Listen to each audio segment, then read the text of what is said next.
Memperkenalkan diri, nama saya Wici Septieni. Saya merupakan dokter umum lulusan Fakultas Kedokteran Universitas Andalas pada tahun 2016. Saat ini saya bekerja sebagai dokter umum dengan status pegawai negeri sipil di RSUP Dr. M. Jamil Padang sebagai seorang dokter jaga, seorang verifikator medis, dan juga seorang tim audit internal untuk berkas klaim BPJS sebagai tim bagian dari kendali mutu dan biaya. Insya Allah saya berencana untuk melanjutkan pendidikan saya ke jenjang spesialis, yaitu program dokter spesialis gizi klinik di Universitas Indonesia. Terima kasih. Oke, baik. Bisa diceritakan terkait dengan pengalaman organisasi mungkin saat kuliah ataupun bekerja? Silakan. Baik, baik, terima kasih Bapak atas pertanyaannya. Izinkan saya menjawab. Untuk pengalaman organisasi pada saat kuliah, itu saya ikut organisasi, salah satunya yaitu Hippocrates Emergency Team.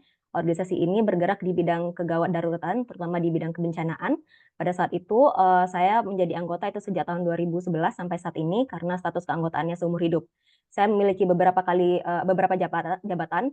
Yang pertama di bidang logistik medis, kemudian yang kedua itu menjadi seorang koordinator di pendidikan dan juga pelatihan medis yang berhubungan dengan medis karena organisasi kami itu setiap tahunnya itu punya kurikulum sendiri untuk bisa memenuhi agar bisa menjadi tim bantuan medis yang baik terutama pada saat terjadi bencana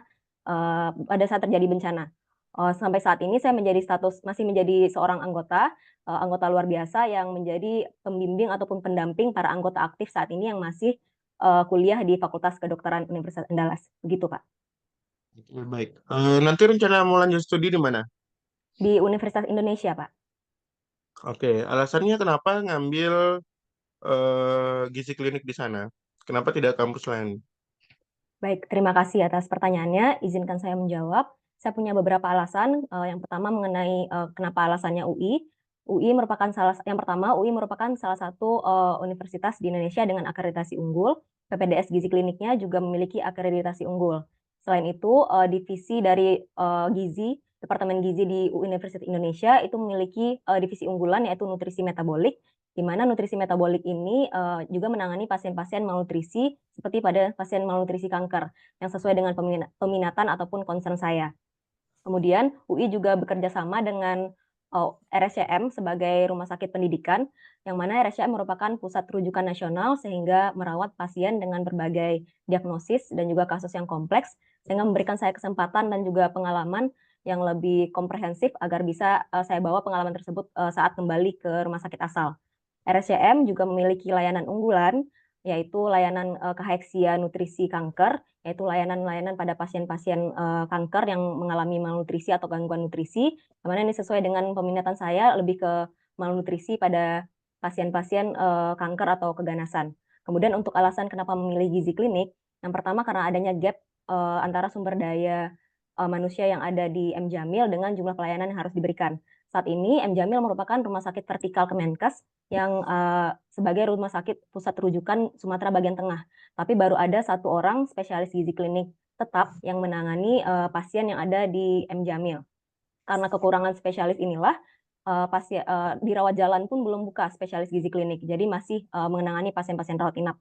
Padahal kasus yang paling banyak di rawat inap itu saat ini adalah kasus malnutrisi terkait dengan penyakit. Di Indonesia saja itu angkanya mencapai 33 sampai 70%. Di M. Jamil sendiri itu dari 2.150 pasien yang dikonsulkan pada tahun 2023 itu di atas 80%-nya merupakan pasien malnutrisi dan 50% diantaranya, di atas 50% diantaranya merupakan pasien-pasien kanker atau pasien keganasan. Seperti kita ketahui, malnutrisi ini akan mempengaruhi tingkat kesakitan, kemudian tingkat kematian atau mortalitas, kemudian juga bisa memperpanjang masa rawatan, kemudian meningkatkan risiko untuk readmisi atau kembali masuk rumah sakit, dan tentu nantinya akan bisa meningkatkan beban biaya kesehatan, baik di rumah sakit umum khususnya ataupun di Indonesia umumnya. Oleh karena itu, karena adanya ketimpangan sumber daya ini, salah satunya menjadi alasan saya. Yang kedua, itu karena pengalaman personal, saya pada saat menjalani profesi dokter itu terdiagnosis anemia autoimun hemolitik.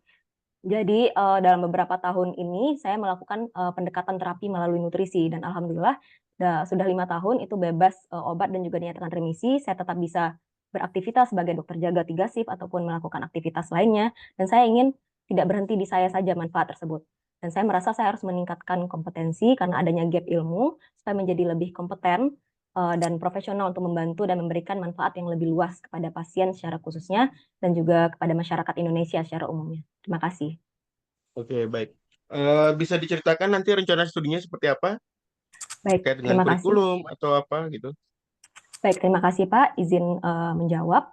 Untuk di UI sendiri itu ada 7 semester, sebanyak 96 SKS. Jadi semester 1 itu lebih kurang 16 SKS, semester 2 itu 15 SKS, 3 itu 14, kemudian 4 itu 15 SKS, kemudian di semester 5 16 SKS, dan 6 dan 7 itu ada 10 SKS. Jadi totalnya 96 SKS. Di mana terbagi 3 tahap. Tahap 1 itu ada dibagi 1A dan 1B. 1 tahun pertama itu masih teoritis, jadi belum terjun ke rumah sakit. Kemudian di tahap kedua itu terdiri dari 3 semester, semester 3, 4, dan 5 ini sudah mulai terjun ke rumah sakit, dan semester 6 dan 7 itu menjadi tahap 3. Ini sudah masuk, memang melanjutkan masuk ke rumah sakit, dan di semester 7 nanti ada tugas akhir yaitu berupa tesis. Gitu, Pak. Oke, baik. Bisa disebutkan satu mata kuliah mungkin yang ingin diperdalami? Baik, terima kasih Pak atas pertanyaannya. Izinkan saya menjawab. Satu mata kuliah yang memang ingin saya dalami yaitu nutrisi metabolik. Jadi nutrisi metabolik ini memang tidak hanya menangani pasien-pasien yang malnutrisi terkait dengan penyakitnya, diantaranya itu seperti pasien kanker atau pasien terkait gangguan metabolik lainnya. Jadi karena memang concern dan peminatan saya dari awal itu terkait malnutrisi yang berhubungan dengan penyakit, terutama penyakit kronis seperti kanker, oleh karena itu saya tertarik di mata kuliah nutrisi metabolik, gitu Pak. Oke, baik. Oke, baik.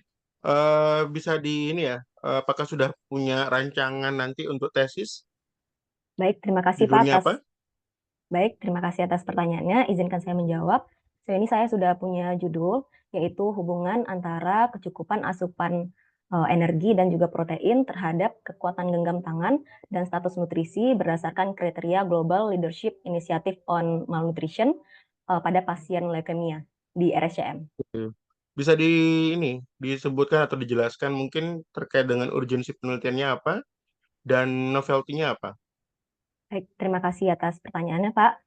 Izinkan saya menjawab. Untuk urgensinya sendiri, supaya nantinya kita bisa menjadikan acuan hasilnya nanti apabila sudah selesai dilakukan penelitian, saya berharap nanti bisa menjadi acuan untuk intervensi gizi pada pasien-pasien leukemia dewasa yang ada tidak hanya di rumah sakit untuk bagaimana intervensi gizi di rumah sakit, tapi juga di rumah nantinya pada pasien-pasien tersebut. Kemudian selain karena memang leukemia adalah salah satu kanker yang angkanya juga masih cukup tinggi di Indonesia, yang mana kanker ini memang meningkatkan risiko malnutrisi yang nantinya akan mempengaruhi survival years rate pasien-pasien tersebut. Dan juga bisa mempengaruhi komplikasi yang terjadi pada pasien itu. Sehingga urgensi dari penelitian ini supaya supaya kita bisa melakukan intervensi gizi lebih dini pada pasien-pasien tersebut terkait asupan kalori, asupan energi yang seharusnya diberikan ataupun asupan protein yang harusnya diberikan. Untuk novelty-nya itu ada 2. Yang pertama, setelah literatur review yang sudah saya lakukan, itu untuk populasi leukemia itu belum saya temukan untuk dilakukan penelitian yang sama sebelumnya. Yang kedua, itu saya menggunakan kriteria untuk malnutrisinya itu ya GLIM, Global Leadership Initiative on Malnutrition. Ini masih jarang digunakan di Indonesia karena termasuk baru, dan menurut penelitian sebelumnya itu angka sensitivitas dan juga spesifisitasnya itu di atas 80%. Jadi lebih spesifik dan sensitif untuk malnutrisi, terutama malnutrisi pada pasien-pasien kanker. Gitu, Pak. Oke, baik. Bisa diceritakan kira-kira kebermanfaatan dari penelitian Anda untuk masyarakat apa? Baik, terima kasih Pak atas pertanyaannya. Izinkan saya menjawab. Jadi untuk manfaat sendiri, selain untuk akademisi, klinisi, ataupun untuk sesama sejawat nantinya, untuk masyarakat saya harapkan pasiennya yang sudah sakit ataupun memang masyarakat secara umum yang masih sehat, itu mengetahui berapa sih harusnya asupan energi total yang sebaiknya pada pasien-pasien khususnya leukemia, kemudian berapa sih harusnya asupan protein harian pada pasien-pasien leukemia supaya mereka status nutrisinya tetap baik. Apalagi pasien-pasien kanker ini kan sering berulang masuk rumah sakit apakah untuk terapi paliatifnya baik radioterapi kah ataupun kemoterapi. Karena kedua terapi ini itu sangat mempengaruhi sekali status nutrisi pasien di samping penyakitnya sendiri. Jadi dengan menambah pengetahuan masyarakat tentu nantinya akan menjadi tindakan preventif juga untuk masyarakat memang baik yang sudah sakit ataupun memang yang belum sakit gitu. Begitu, Pak. Oke. Wujudnya seperti apa nanti? Kan Baik. ini kan di rumah sakit ya. Terus bagaimana cara Anda untuk bisa memfollow up hasil penelitian Anda ke rumah sakit agar pasien ataupun penderita kanker itu bisa tahu maksud dan Baik, tujuan Anda. baik. Terima kasih Pak atas pertanyaannya. Mungkin kalau untuk follow up selama saya menjalani, kalau memang saat itu masih PPDS, saat sudah selesai melakukan penelitian, berarti itu nanti sambil berjalan. Pada saat merawat pasien-pasien dengan kanker, khususnya leukemia. Kemudian nanti pada saat sudah spesialis, saat kembali ke rumah sakit tempat saya bekerja, hal ini tentu bisa saya terapkan di rumah sakit tempat saya bekerja. Kemudian supaya makin luas manfaatnya, salah satu kontribusi saya juga ada acara sejenis bincang nutrisi, nanti mungkin berupa podcast atau sejenisnya yang bekerja sama dengan tim humas, nanti juga akan bekerja sama dengan spesialis sejawat lainnya, baik di rumah sakit tempat saya bekerja ataupun rumah sakit jejaring daerah lainnya. Jadi hal ini tentu bisa menjadi media untuk penyebar luasan dari hasil penelitian yang saya lakukan, sehingga bisa lebih nyata manfaatnya dan masyarakat juga tahu. Jadi tidak hanya pasien yang ada di rumah sakit, tapi masyarakat secara luas. Gitu, Pak. Oke, baik. Apa sudah memiliki target ini ya, pembimbing gitu? Baik, Bisa terima kasih. disebutkan namanya? Baik, terima kasih Pak atas pertanyaannya. Izinkan saya menjawab. Untuk dosen pembimbing itu sudah ada. Target saya yaitu Dr. Diana Sunardi, Master Gizi, Spesialis Gizi Klinik Konsultan. Beliau merupakan konsultan divisi nutrisi metabolik, sejalan dengan peminatan saya dan juga rencana penelitian saya. Gitu, Pak. Oke, bisa disebutkan sejauh mana Anda sudah berkomunikasi dengan beliau? Baik, terima kasih atas pertanyaannya. Jadi saya sudah berkomunikasi sebenarnya lewat konsulen saya, spesialis gizi klinik yang ada di M Jamil, itu Dokter Dewi, spesialis gizi klinik. Jadi memang melalui Dokter Dewi itu saya berhubungan dengan Dokter Diananya itu lewat WhatsApp, Pak. Jadi menghubungi kalau saya tertarik dengan eh, ingin menjadi beliau nantinya pembimbing, kemudian dan juga akan berencana untuk masuk ke PPDS Gizi Klinik UI. Walaupun Oke, sebenarnya gimana kalau responnya beliau seperti apa? beliau bilang seperti ini Pak, jadi sebenarnya tidak harus menghubungi karena sistem PPDS itu kan berbeda dengan S2 pada umumnya. PPDS itu pembimbingnya nanti ditentukan, kalau untuk PPDS Gizi Klinik UI itu nanti per angkatan itu akan ditentukan temanya, lalu ditentukan pembimbingnya oleh prodi. Sama saya waktu FK S1 dulu itu memang ditentukan oleh prodi. Jadi memang beliau bilang sebenarnya tidak perlu menghubungi katanya, karena nanti juga akan, yang penting lulus dulu SIMA UI-nya, lulus di Gizi Klinik UI, nanti akan ditentukan prodinya sesuai dengan tema yang sudah ditetapkan oleh prodi perangkatan. Begitu, Pak. Oke, baik. Eh, bisa di ini ya, eh, bagaimana caranya Anda untuk meyakinkan kita bahwasanya Anda bisa lulus untuk tes substansi dan bisa Baik, lulus tepat waktu? baik, terima kasih Pak atas pertanyaannya.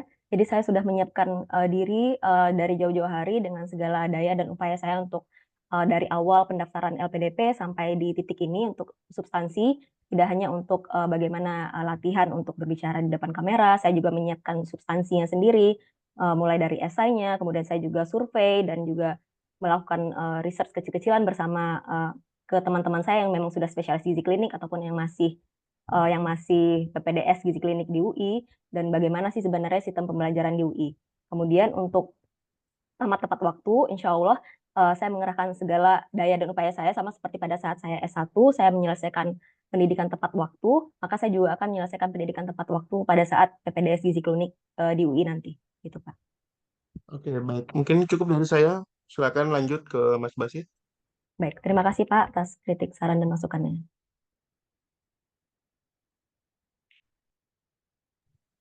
Oke, baik. Selamat pagi dengan Wici Septian Yeni ya. Iya, betul Septian. Pak. Oke, Selamat pagi panggilannya Pak. apa, Mbak? Panggilannya Wici Pak. Oke, panggilannya Wici. Mbak Wici, saya lihat di sini saudara mencantumkan 3 universitas pilihan saudara ya, yang nantinya akan saudara tuju. Mungkin bisa disampaikan kepada kami kenapa Universitas Diponegoro dan Universitas Hasanuddin Anda jadikan pilihan kedua dan ketiga. Baik, terima kasih Pak atas pertanyaannya. Izinkan saya menjawab. Jadi, tiga universitas tersebut merupakan universitas pelopor PPDS Gizi Klinik yang ada di Indonesia. Jadi, ada UI, Undip, dan juga Unhas. Nah, karena concern saya minatnya lebih ke nutrisi metabolik yang memang banyak dimiliki unggulannya oleh UI dan juga RSCM sebagai rumah sakit pendidikannya. Untuk Undip sendiri itu punya unggulan sendiri, yaitu divisi di bidang geriatri atau pelayanan nutrisi pasien-pasien usia tua di atas 60 tahun. Kemudian untuk Unhas sendiri, itu mereka juga ada baik dari rumah sakitnya, Rumah Sakit Universitas Hasanuddin, dan juga Rumah Sakit Wahidin Sudirosodo ini menjadi seperti pusat rujukan di Indonesia bagian timur. Namun karena memang sesuai dengan peminatan dan juga yang memang tidak ada di dua universitas lain ataupun rumah sakit lain yang memang ada di UI, makanya saya tempatkan UI di pilihan pertama, Pak. Gitu. Terima kasih. Oke, baik. Untuk pembukaan di UI dalam 1 tahun berapa kali, Mbak? 2 kali, Pak. Maaf, terima kasih atas pertanyaannya. Izinkan saya menjawab. Itu ada untuk spesialis SP1, spesialis yang pertama itu ada 2 kali, di bulan Maret dan juga Oktober. Oke, di bulan Maret dan Oktober berarti untuk bulan Maret saudara sudah daftar? Untuk bulan Maret belum, Pak, karena status saya memang Oke, baru terhitung PNS di tahun kedua, diizinkannya itu baru sekolah, terhitungnya bulan Maret juga. Jadi memang belum diizinkan sekolah sesuai dengan birokrasi ASN. Gitu. oke. Jadi dalam 1 tahun ini saudara hanya memiliki 1 kali kesempatan gitu ya? Iya, betul, Pak. Oke, universitas kedua, ketiga sama atau bagaimana? Sama 2 kali juga, Pak.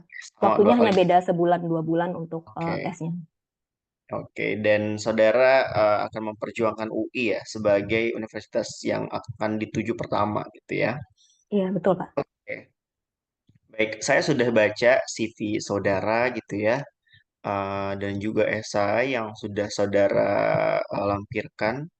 Ada beberapa hal yang ingin saya tanyakan. Pertama, Mbak Wici, berdasarkan pengalaman ya yang sudah Anda lalui, bagaimana Anda mengelola stres gitu ya saat berhadapan dengan berbagai tugas gitu ya sebagai dokter umum, apalagi nanti pada saat saudara menempuh studi dokter spesialis juga tentu ya tugas akademik itu akan berat gitu dan deadline-nya yang ketat gitu. Sementara Anda harus menangani berbagai tanggung jawab juga mungkin ya nantinya gitu ya. Maksudnya ada beberapa kegiatan juga yang nanti akan saudara ikuti. Itu lalu bagaimana Mbak terkait dengan manajemen stresnya? Baik, terima kasih Pak atas pertanyaannya. Izinkan saya menjawab. Jadi untuk manajemen stres yang sudah biasa saya lakukan, itu baik pendekatan secara spiritual ataupun non-spiritual. Hmm, Kalau untuk non-spiritual, itu saya bisa biasanya itu mengatur nafas. Jadi ada teknik pernafasan 4-7-8. Ini juga bisa menurunkan hormon stres. Jadi mungkin oke. pada saat memang datang stres itu, mungkin saya berhenti sejenak. Saya coba hela nafas dulu. Kemudian kalau memang perlu istirahat dan memang waktunya memungkinkan, saya istirahat sejenak. Kemudian kalau memang bisa ada waktu juga, biasa saya bisa refreshing juga atau melakukan hobi-hobi. Kemudian untuk dari sisi spiritual, itu pada saat memang lagi stres, itu biasanya saya lebih mendekatkan diri kepada Tuhan. Baik mengambil wudhu, kemudian melakukan sholat, lalu baca Al-Quran, ataupun berzikir, dan juga mendengarkan kajian. Selain itu saya juga bergabung dengan kajian supaya bisa memiliki lingkungan yang juga positif. Jadi karena lingkungan itu juga sangat mempengaruhi mental seseorang. Jadi saya percaya semakin positif lingkungan tersebut, maka kita juga akan terbawa positif. Selain tentunya untuk manajemen banyaknya kegiatan nantinya pada saat PPDS, baik penelitian, pendidikan, ataupun pelayanan kepada pasien, saya tentu tetap berusaha untuk melakukan sesuai dengan prioritas dan memanajemen waktu supaya semua tugas selesai dan saya tetap bisa menjalankannya dengan optimal dan bisa selesai tepat waktu. Begitu, Pak. Oke, oke. Dapatkah saudara memberikan contoh ya situasi di mana saudara harus menggunakan empati dalam interaksi sehari-hari? Itu baik itu sebagai seorang dokter maupun sebagai seorang individu. Baik, terima kasih Pak atas pertanyaannya. Jadi untuk contohnya pada saat menggunakan empati di kehidupan sehari-hari, jadi ada pada awal-awal tahun saya bekerja di M Jamil, Hmm. itu saya pernah menemui pasien kanker usus besar, pasiennya masih muda, usia 22 tahun, mahasiswa ITB, dan pasien itu awalnya memang sudah bolak-balik masuk rumah sakit.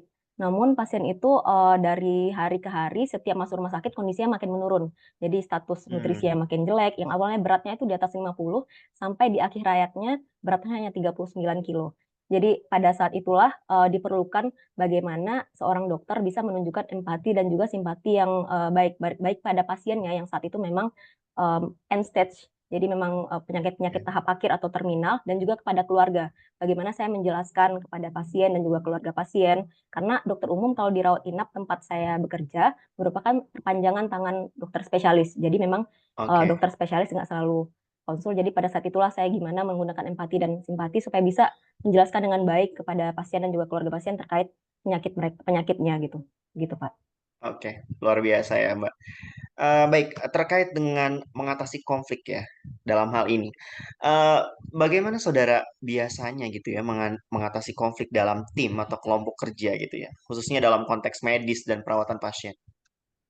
Baik, terima kasih Pak atas pertanyaannya. Kalau untuk mengatasi konflik dalam bekerja, jadi untuk dokter umum sendiri itu tentu berhubungan dengan PPDS yang ada di M Jamil, karena M Jamil merupakan rumah sakit pendidikan, kemudian kepada dokter spesialis, dan juga berhubungan dengan farmasi dan perawat. Jadi pada saat itu pernah ada kasus pasien spesialis penyakit dalam hematologi onkologi, yaitu spesialis di bidang penyakit dalam kanker. Jadi ada pasiennya yang memang leukositnya rendah. Leukositnya rendah, namun hasil lab lengkapnya itu belum keluar. Jadi saat itu saya sempat berkonflik dengan farmasi. Saya mengatakan bahwa pasien ini harus segera masuk obatnya namanya leukogen, tapi farmasi tetap menuntut harus lengkap hasil labor yang keluar. Jadi waktu itu hasil labor yang keluar baru darah rutin, ada HB, leukosit, sel darah putih, tapi komponen sel darah putih itu belum keluar karena memang butuh biasa Oke, dibaca spesialis langsung. Jadi saat itu akhirnya untuk mengatasinya saya bekerja sama dengan Kak instalasi juga, berkoordinasi supaya pasien ini istilahnya kayak dipinjamkan dulu obatnya dan nanti akan ditunda dulu untuk syarat kelengkapan labornya pada saat sudah dibaca oleh spesialis keesokan paginya. Jadi pada akhirnya pasien tetap mendapatkan leukogen dan leukositnya naik supaya bisa mendapatkan terapi kemoterapi. Begitu, Pak. oke, oke. Selanjutnya ya, apa pendapat Anda tentang pentingnya keseimbangan hidup dan kerja gitu ya? Mungkin kerja di sini nantinya khususnya ya dalam hal Anda studi gitu. Baik, terima kasih Pak atas pertanyaannya. Izinkan saya menjawab. Hmm. Tentu work-life balance itu sangat diperlukan Yap. supaya kita bisa menjaga kestabilan mental karena karena saya seorang dokter, saya berhubungan juga dengan nyawa manusia. Jadi karena itu saya harus bisa memastikan mental saya sehat dulu, baru saya bisa memberikan pelayanan yang optimal kepada pasien sehingga tidak ada rasa janggal, tidak ada rasa tersendat di hati gitu. Jadi bisa memberikan pelayanan yang optimal kepada pasien dan untuk kebaikan pasien tersebut gitu. Jadi supaya tetap seimbang. Jadi kalau di antara waktu-waktu senggang, saya berusaha untuk mungkin seperti melakukan hobi saya, kemudian olahraga, karena olahraga atau bergerak terus juga bisa membuat mental lebih stabil. Kalau mental saya stabil, saya bisa berpikir jernih, saya bisa memberikan pelayanan yang optimal kepada pasien. Terima kasih, Pak. Oke, oke, clear ya. Terkait dengan kegagalan Mbak dalam hidup ya, bagaimana Anda menghadapi sebuah kegagalan ya? Apa yang sekiranya Anda pelajari dari pengalaman tersebut dan bagaimana hal itu membantu saudara dalam karir medis saudara? Baik, terima kasih Pak atas pertanyaannya. Jadi saya di samping saya punya beberapa kali kegagalan, seperti saya tidak lulus untuk beberapa kali ujian untuk ujian Hmm. masuk Fakultas Kedokteran. Kemudian saya juga beberapa kali ujian CPNS baru akhirnya lulus. Selain kegagalan dua ini, saya punya kegagalan lain, yaitu tidak berhasil menyelamatkan pasien pada saat dirawat inap. Jadi saat itu ada pasien usia muda, laki-laki 18 tahun, terdiagnosis dengan lupus. Nah, pasien ini awalnya masuk dengan kondisi yang baik. Pasien tidak berada di end stage, bukan penyakit terminal, tapi tiba-tiba di suatu hari, di hari keberapa rawatan, pasiennya perburukan. Saat itu, saya dan rekan saya, sama dokter jaga, karena setiap dinas kami ada 2 orang dokter jaga, dan juga perawat, itu berusaha melakukan RJP. Cuma saat itu, sudah berapa kali siklus, sampai 30 menit, itu tidak ada perubahan. Jadi pasiennya tidak bisa kembali dan akhirnya meninggal.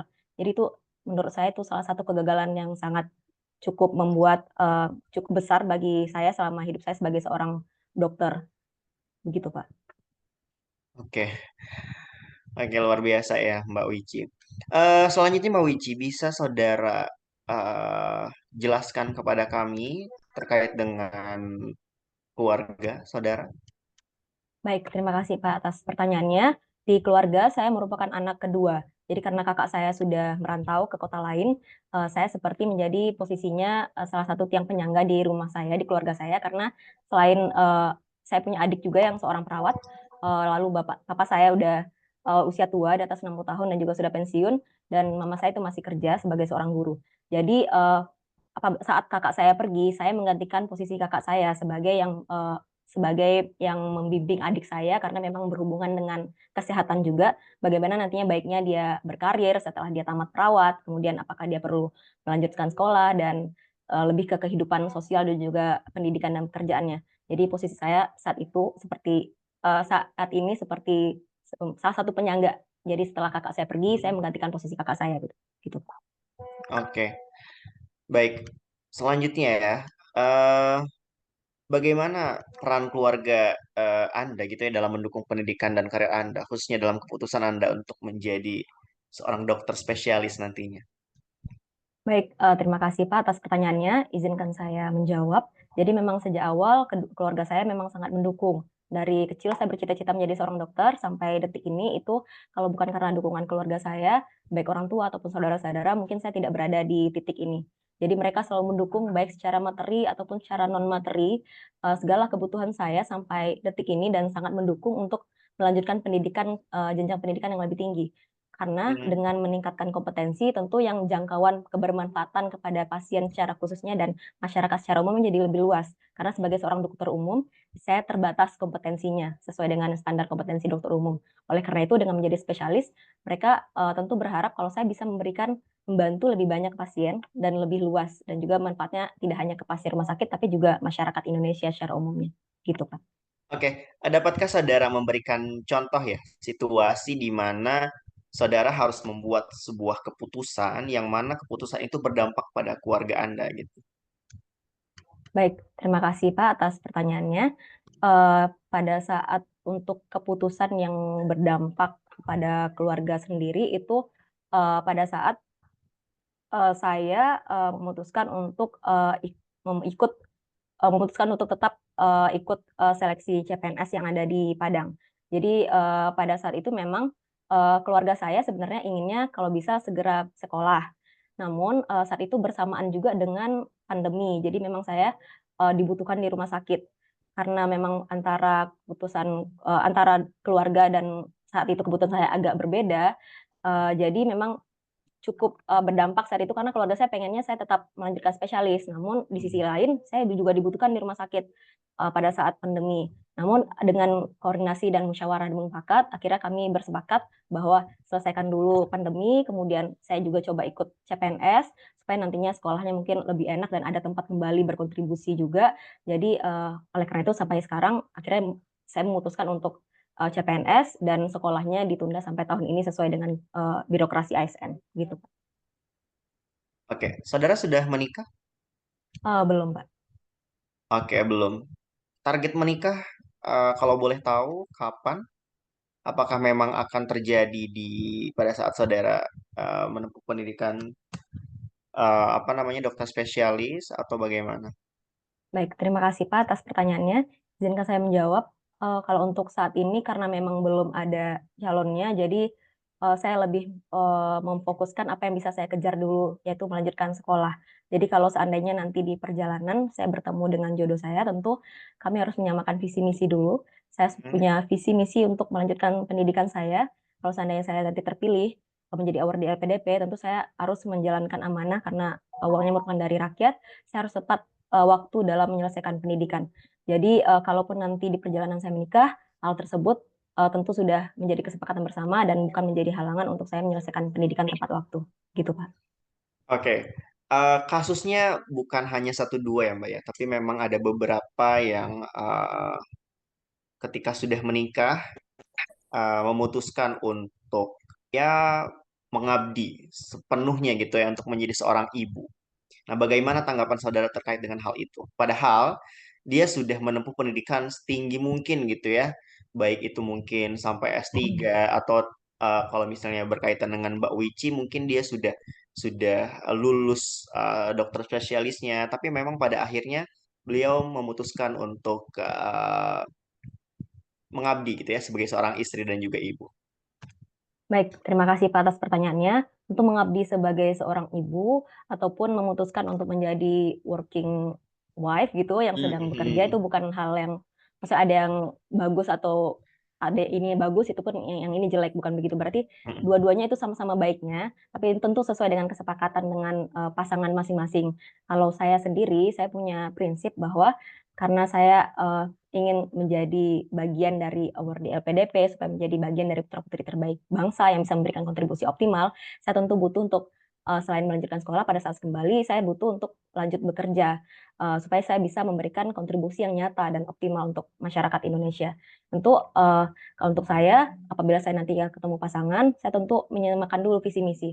Untuk membangun sebuah rumah tangga yang mirip seperti organisasi, tentu kita harus memiliki visi misi yang sama untuk mencapai tujuan yang sama gitu. Jadi saya tentu nanti akan menyesuaikan juga dengan pasangan nantinya, dan untuk prinsip dan juga komitmen saya untuk berkontribusi itu tidak akan berubah sejauh ini.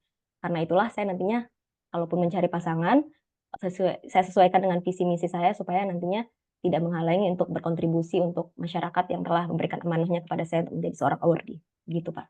Oke, oke, baik. Terima kasih banyak atas jawabannya. Satu pertanyaan terakhir dari saya, bisa saudara yakinkan kepada kami bahwa saudara memang kandidat yang pantas untuk kami pilih sebagai awardee di batch 1 tahun 2024 ini.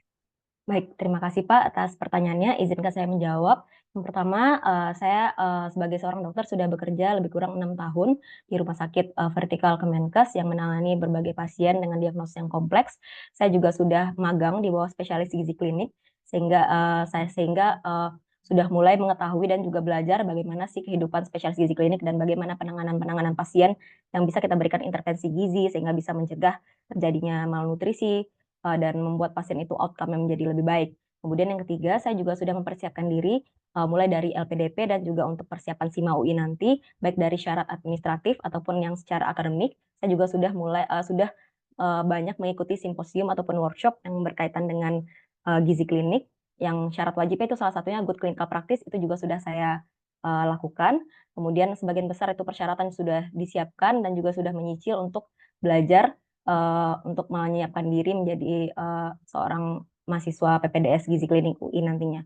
Oleh karena itu, saya sangat berharap sekali LPDP mau menemani langkah saya untuk mewujudkan kontribusi saya sehingga eh, di masyarakat Indonesia, baik yang sakit ataupun yang tidak sakit, tahu bagaimana sih sebenarnya harusnya asupan nutrisi yang baik.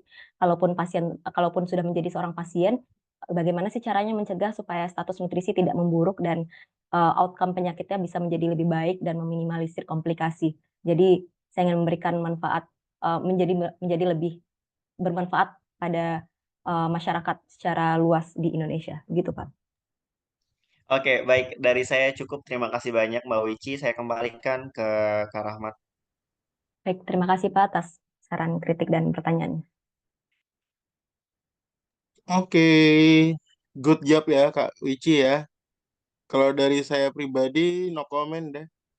Udah insya Allah lah, Bismillah ya. Bismillah. Walaupun Terima agak kasih Pak. lama ya, misalnya untuk yang Iya. bulan Mei ini tanggal berapa ya? 20-an ya? Tanggal 14 jam 1 siang, Pak. Oh, 14. Oke, Bismillah ya. Ikhtiar aja. Bismillahirrahmanirrahim. Ya, terima kasih Overall ya, Kak. sudah bagus. Mungkin agak ada part-part tertentu yang agak cepet tuh. Itu terus ya, Ya, udah berusaha gimana ya caranya. Udah latihan depan kamera, latihan sama teman.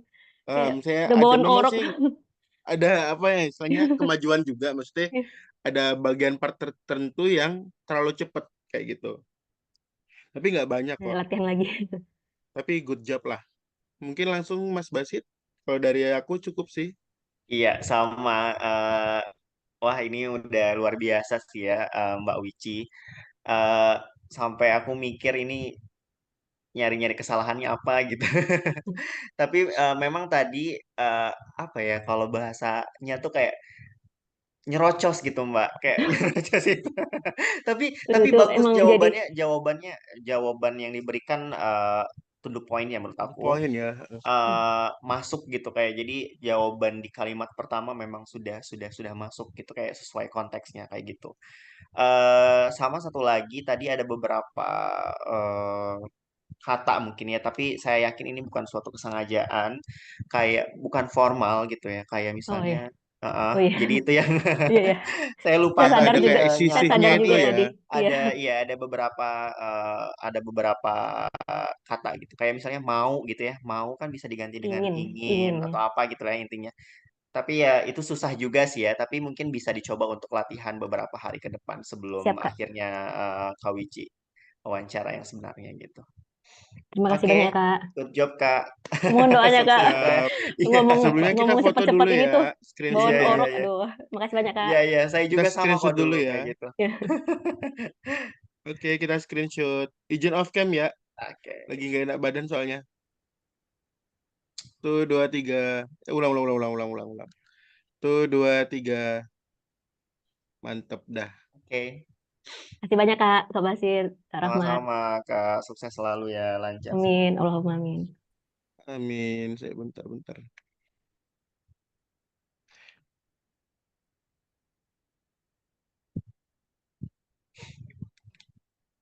Oh ya, Kak Wici nggak ada yang tanya kah? Nggak tanya. Iya. Lupa tadi. Ngasih Iya. Oh, kesempatan. satu hal yang Ah, aku mau ini ya, ini buat semuanya ya. Kemarin ada beberapa pertanyaan, apakah pada saat kita pendidikan LPDP boleh menikah atau enggak? Jawabannya boleh ya, teman-teman. Boleh, boleh. Boleh, tapi nanti sampaikan kepada interviewer atau yakinkan kepada interviewer bahwa apa namanya? eh Ia berbagai hal terkait dengan pernikahan nantinya atau mungkin terkait dengan keluarga ya itu tidak akan sama sekali mengganggu proses teman-teman untuk studi gitu, tapi Studi. malah ia menambah semangat atau mungkin membantu banyak Motivasi. hal kayak gitu. Karena waktu itu saya ditanyakan juga terkait dengan target menikah. Dan saya sampaikan kalau misalnya sudah ada ya sama seperti Mbak Wiki tadi ya ketika memang pada saat studi nanti ada calon yang sudah sesuai dengan kriteria yang sudah ditetapkan sejalan dengan visi dan misi, ya kenapa tidak gitu ditunda, kenapa tidak untuk disegerakan gitu ya. Oke gitu. Segera dihalalkan. Kayak gitu. Kalau hamil akan cuti 1 semester. Nah, ini kan mungkin lebih ke komitmen di awal ya. Tadi kata Mbak Wici juga. Jadi semua hal sebelum kita memutuskan untuk menikah harus segera dibicarakan terkait dengan hal itu.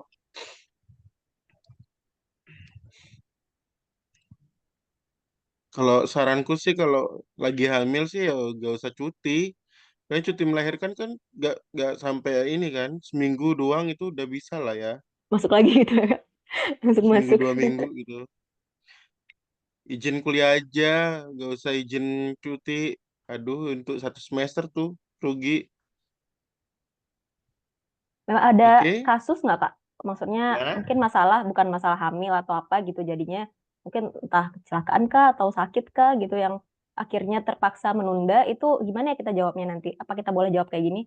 Kalau memang hal itu tidak bisa saya hindari, mungkin nanti saya akan siap bertanggung jawab dengan konsekuensinya. Kalau seandainya memang jadinya tertunda pendidikannya. Atau gimana bagusnya pertanyaan kalau seandainya ada yang bertanya gitu. Oke, kalau itu kan makanya ini harus paham ya terkait dengan panduan. Kan LPDP memperbolehkan juga untuk cuti ya. Kayak gitu. Oh, Jadi, oh iya. oke, boleh juga teman-teman untuk cuti, tapi memang dengan beberapa alasan tertentu. Makanya teman-teman harus paham panduannya. Nanti disampaikan saja, eh, itu kan di luar kendali kami, misalnya kayak sakit, kayak gitu. Tapi alhamdulillahnya gitu, kayak sampaikan pemahaman kepada interviewer bahwa teman-teman ini sudah paham banget terkait dengan panduan LPDP itu sendiri, kayak Hmm. gitu. Ya sampaikan saja, alhamdulillahnya ya LPDP punya punya kebijakan yang sangat rinci terkait dengan hal itu, terkait dengan pengajuan cuti dan lain sebagainya. Tapi memang untuk saat ini saya berkomitmen misalnya kayak untuk menjaga kesehatan. Saya juga kalau misalnya nanti ada beberapa hal di depan yang memaksa saya untuk memilih, saya akan tetap memilih untuk lanjut studi dan fokus di sini gitu. Kayak gitu. Tapi ya di luar kehendak kan kita nggak tahu ya ke depan kita kayak tadi ya kayak misalnya Auzubillahi min dzalik kayak kecelakaan yang mengharuskan kita untuk istirahat total gitu. Tapi kan di luar itu kita sampaikan bahwa LPDP secara rinci telah mengatur semuanya itu, terutama terkait dengan cuti itu sendiri. Baik, terima kasih, Kak. Oke, good job ya Kak Wici. Oke, Baik, terima kita kasih Kak. lanjutkan ke siapa nih?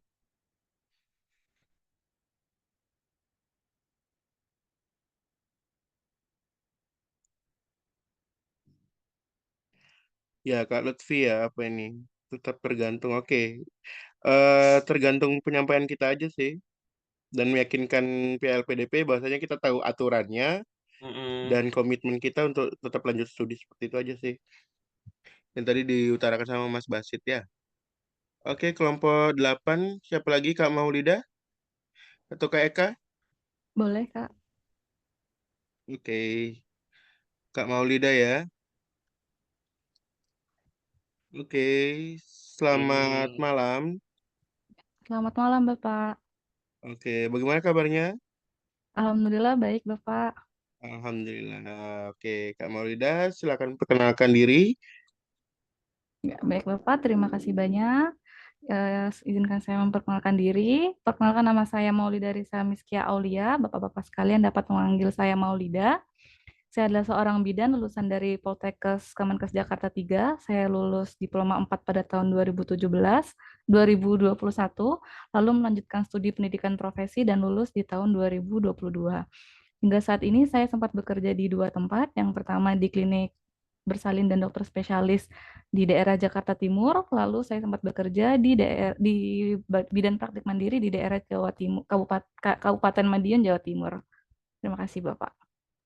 Oke, bisa di-share terkait sasaran tujuan kampusnya di mana dan Baik, Bapak. alasannya?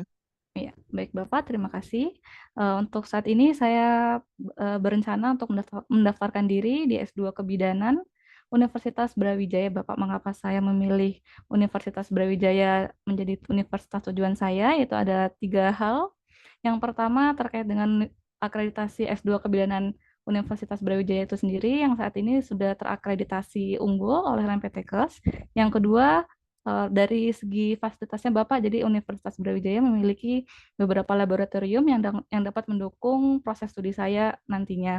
Dan yang ketiga adalah adanya dosen yang menarik bagi saya, salah satu dosen dari Universitas Brawijaya, khususnya prodi S2 Kebidanan tersebut memiliki ada satu dosen yang memiliki latar belakang pendidikan sebagai bidan juga, Bapak.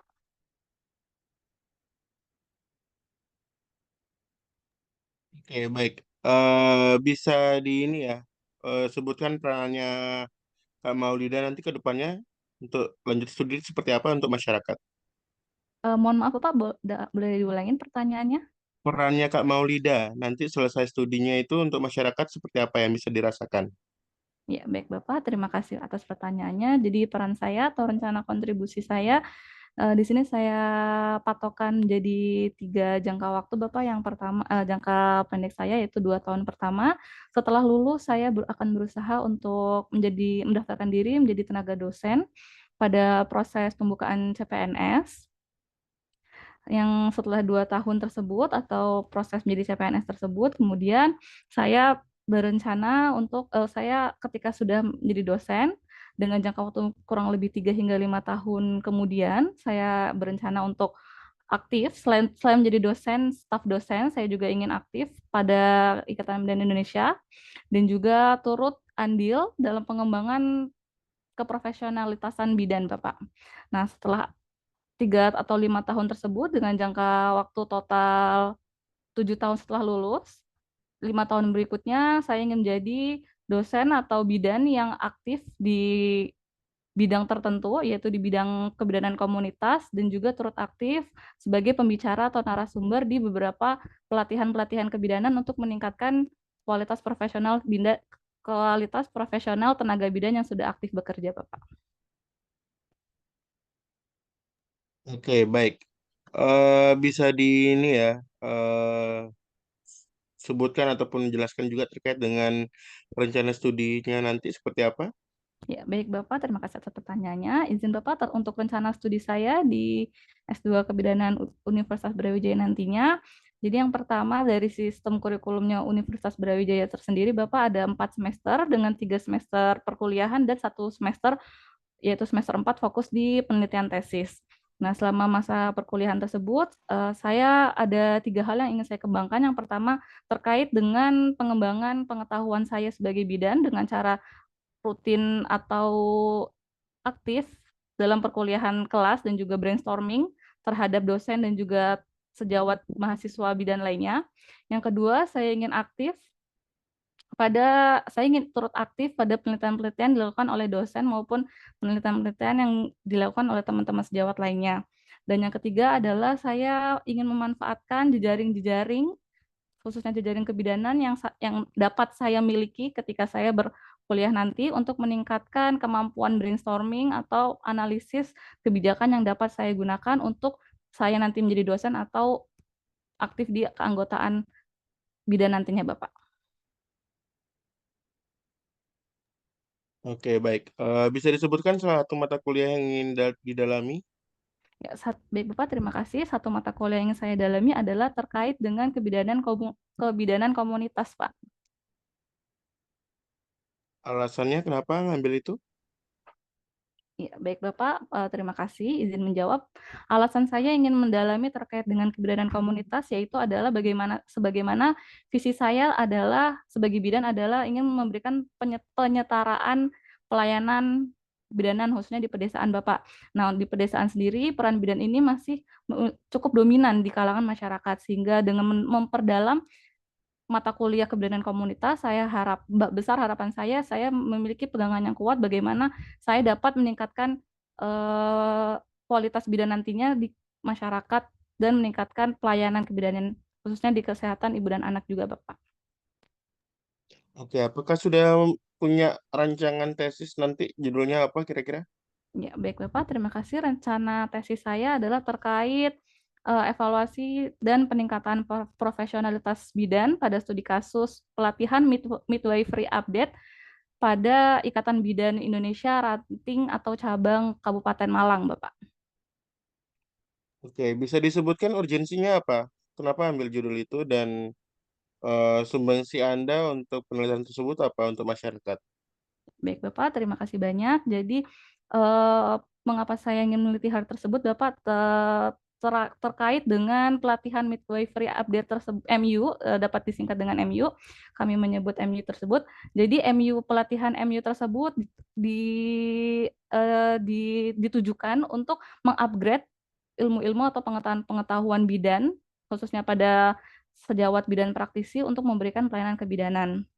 Lalu, nah di sini saya ingin melihat apakah pelatihan MU tersebut, khususnya di daerah kabupaten, yaitu yang ingin saya teliti Kabupaten Malang, itu efektif dan berjalan atau bermanfaat bagi pelayanan-pelayanan para bidan di lapangan, Bapak. Saya ingin melihat apakah ada perubahan, khususnya perubahan yang ke arah positif terhadap kemajuan atau pembaharuan ilmu kebidanan diterapkan oleh para bidan dalam melakukan pelayanan, khususnya di pelayanan kesehatan ibu dan anak, Bapak. Novelty-nya apa? Mohon maaf Bapak. Novelty, kebaharuan dari Iya. penelitian Anda. Ya, baik Bapak, terima kasih untuk novelty-nya.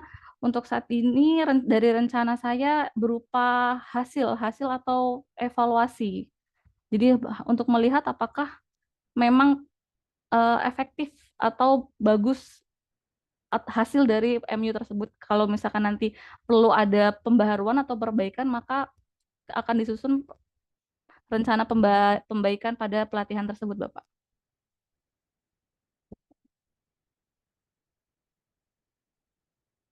Kurang lebih Oke, seperti baik. itu, Bapak. Oke. Nanti kebermanfaatannya apa untuk masyarakat dari hasil penelitian Anda? Baik Bapak, terima kasih banyak. Untuk masyarakat, kebermanfaatan masyarakat ini lebih kepada optimalisasi pelayanan yang akan mereka terima, Bapak. Jadi dengan harapan para sejawat bidan mengikuti pelatihan MU ini, sejawat bidan lainnya dapat memberikan pelayanan yang lebih optimal. Mohon maaf Bapak. Izin mengulang jawaban Bapak. Jadi Silakan. izin Bapak. Jadi kebermanfaatan terhadap masyarakat adalah dengan efektifnya pelatihan MU tersebut, harapannya para masyarakat dapat menerima pelayanan-pelayanan kebidanan khususnya kesehatan ibu dan anak ini secara optimal, baik secara optimal efektif pelayanannya dan juga keterbaharuannya, Bapak. Oke, baik. Mungkin itu cukup dari saya, Mas Basit. Silakan dilanjutkan. Oke, baik. Selamat pagi, Kak Maulida ya. Ya, selamat pagi, Bapak. Oke, saya tertarik dengan peran dan kontribusi saudara ya nantinya. Jadi sebenarnya saudara ingin menjadi seorang bidan atau menjadi seorang dosen? Ya, baik Bapak, izin Bapak untuk rencana saya adalah utamanya untuk menjadi dosen Bapak. Jadi untuk mencetak tenaga-tenaga bidan baru nantinya di masa yang akan datang. Oke, saat ini saudara belum PNS ya? Belum Bapak. Oke, rencananya di jangka mana saudara akan mengejar PNS itu? Sesuai Ya, dengan tadi ya, tadi kan ada jangka pendek, menengah, dan panjang yang sudah saudara tentukan. ya baik Bapak, terima kasih. Tujuan atau rencana pengejaran CPNS tersebut saya letakkan di jangka pendek Bapak. Jadi besar harapan saya dapat lulus dengan segera dengan periode pertama di Universitas Brawijaya sehingga kalau dalam kurun waktu tersebut jika sesuai dengan tahun-tahun sebelumnya ketika saya lulus pada gelombang pertama itu akan berdekatan dengan pembukaan CPNS Bapak. Sehingga saya dapat mendaftar untuk CPNS khususnya di tenaga pendidik atau tenaga dosen. Oke, berarti tenaga pendidik dan tenaga dosen seperti itu. Iya, Tenaga baik pendidik atau Bapak. tenaga dosen ya. Eh, sudah ada gambaran universitas mana yang akan ada tuju sebagai tempat pengabdian saudara nantinya? Iya, baik Bapak. Terima kasih banyak atas pertanyaannya. Untuk saat ini, harapan atau tujuan saya adalah di Poltekkes Kemenkes Surabaya, karena prodi Hmm, kebidanannya itu terletak di Kabupaten Magetan, Jawa Timur, Bapak. Berdekatan dengan Kabupaten Madiun atau harapan wilayah binaan saya nantinya. Oke, kalau PNS itu di Poltekkes bisa ya? Enggak. Bisa, Bapak. Jadi kita masuk dari Heeh. lininya Kementerian Kesehatan. Oke, iya dari Kementerian Kesehatan gitu ya. Tapi kalau misalnya memang tidak di Poltekkes itu, Iya, bagaimana tanggapan Bapak. saudara gitu ya? Ya, baik Bapak, terima kasih banyak. Memang kalau itu hanya berdasarkan rencana dan harapan saya, Hmm. namun jika pada pelaksanaannya Poltek ke Surabaya tidak membuka lowongan atau belum ada kesempatan, maka saya ingin melihat atau mendaftarkan diri di tempat yang sekiranya cabangnya itu khususnya cabang keberadaannya ada di daerah pedesaan, Bapak. Oke. Mm-mm. Oke, jabatan tertinggi dari seorang dosen yang ingin saudara kejar itu sampai mana, Mbak?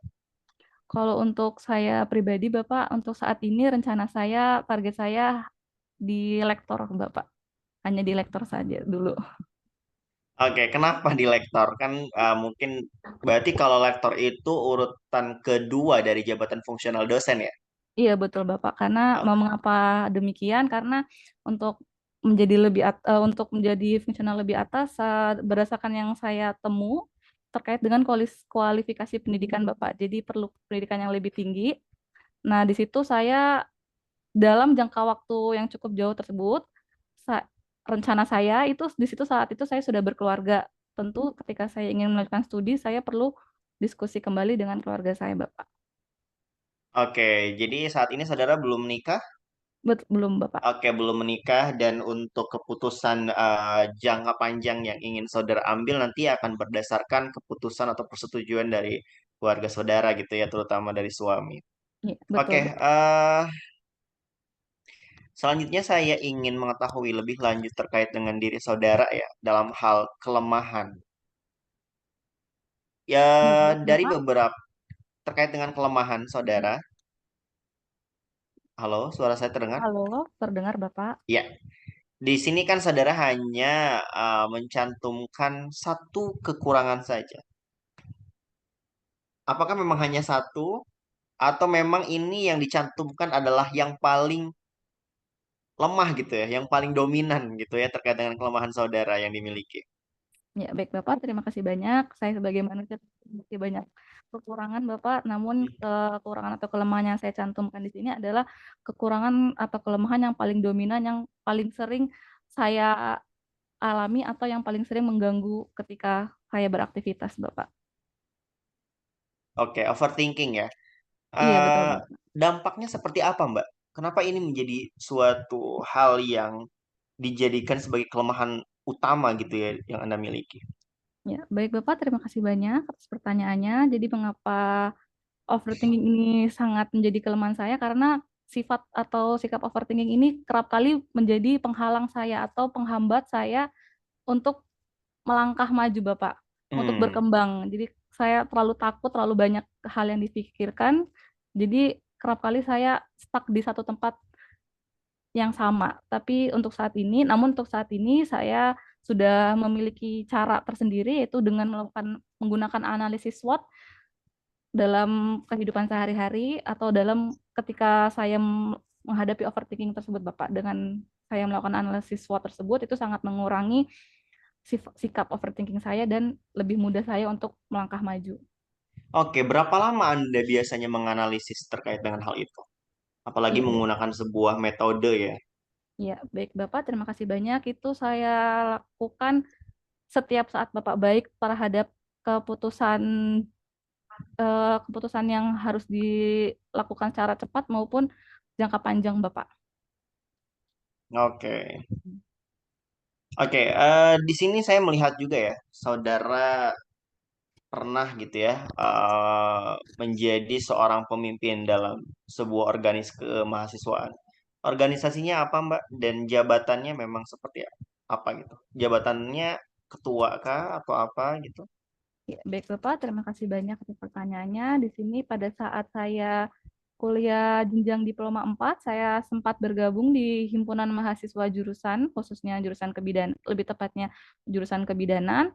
Itu saya bergabung selama 2 periode. Di periode pertama saya menjadi anggota kemahasiswaan, dan di periode kedua saya mendapat amanah dan kesempatan untuk menjadi ketua himpunan, Bapak. Oke, menjadi seorang ketua himpunan gitu ya. Gaya kepemimpinan yang saudara terapkan pada saat saudara menjabat itu seperti apa, Mbak? Ya, baik Bapak, terima kasih banyak atas pertanyaannya. Gaya kepemimpinan saya adalah demokrasi, Bapak. Jadi saya lebih banyak diskusi dan mendengarkan opini-opini para anggota atau kelompok untuk melakukan atau penyusunan keputusan. Oke, seberapa penting anggota saudara pada waktu itu? Ya, baik Bapak, terima kasih banyak. Seberapa penting anggota saya dalam berorganisasi itu saya terapkan lebih dari 60%, Bapak.